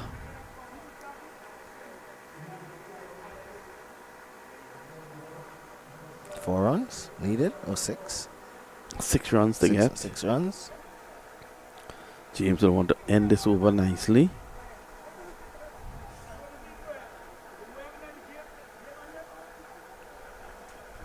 Nice slower ball. End of the over, and the end of it, 120 for 1.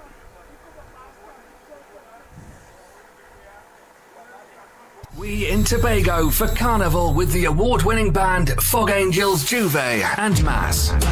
One-y, two-y. 2 days of excitement, 2 days of jam on the road. We're Tobago's premium, all-inclusive Juve and Mass band that consist of costume, free drinks, free food, goodie bags, makeup artist, t-shirt cut designer, pre-party, after-party under beach, live DJs, Juve and Mass in paradise. Play safe, play sexy, play Fog Angels. An experience of a lifetime awaits you.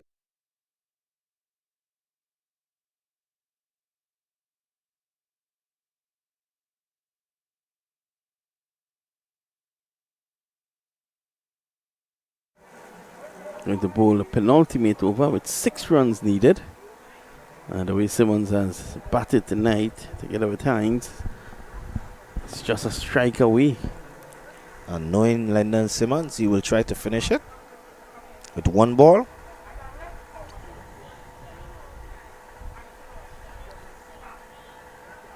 This is a batting power play. I don't think they need it. Well, played away, counter point, only a single. Charles is another one who crashes the ball a mile.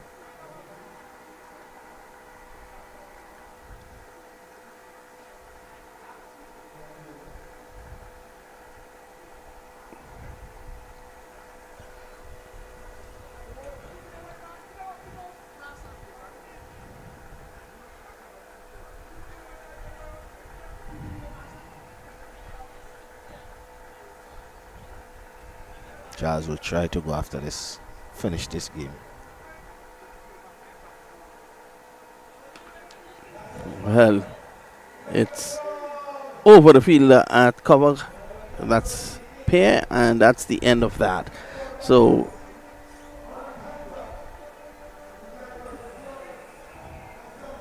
short and wide, and that deserved the treatment there from Joseph. End of it. Congratulations to the divers and to your good friends Sudesh Jagisa. I think the party will now start because he has pulled a victory over the little Tobago Islanders. Lendl Simmons, our man of the match, 58 of 23 with 8 fours and 2 sixes.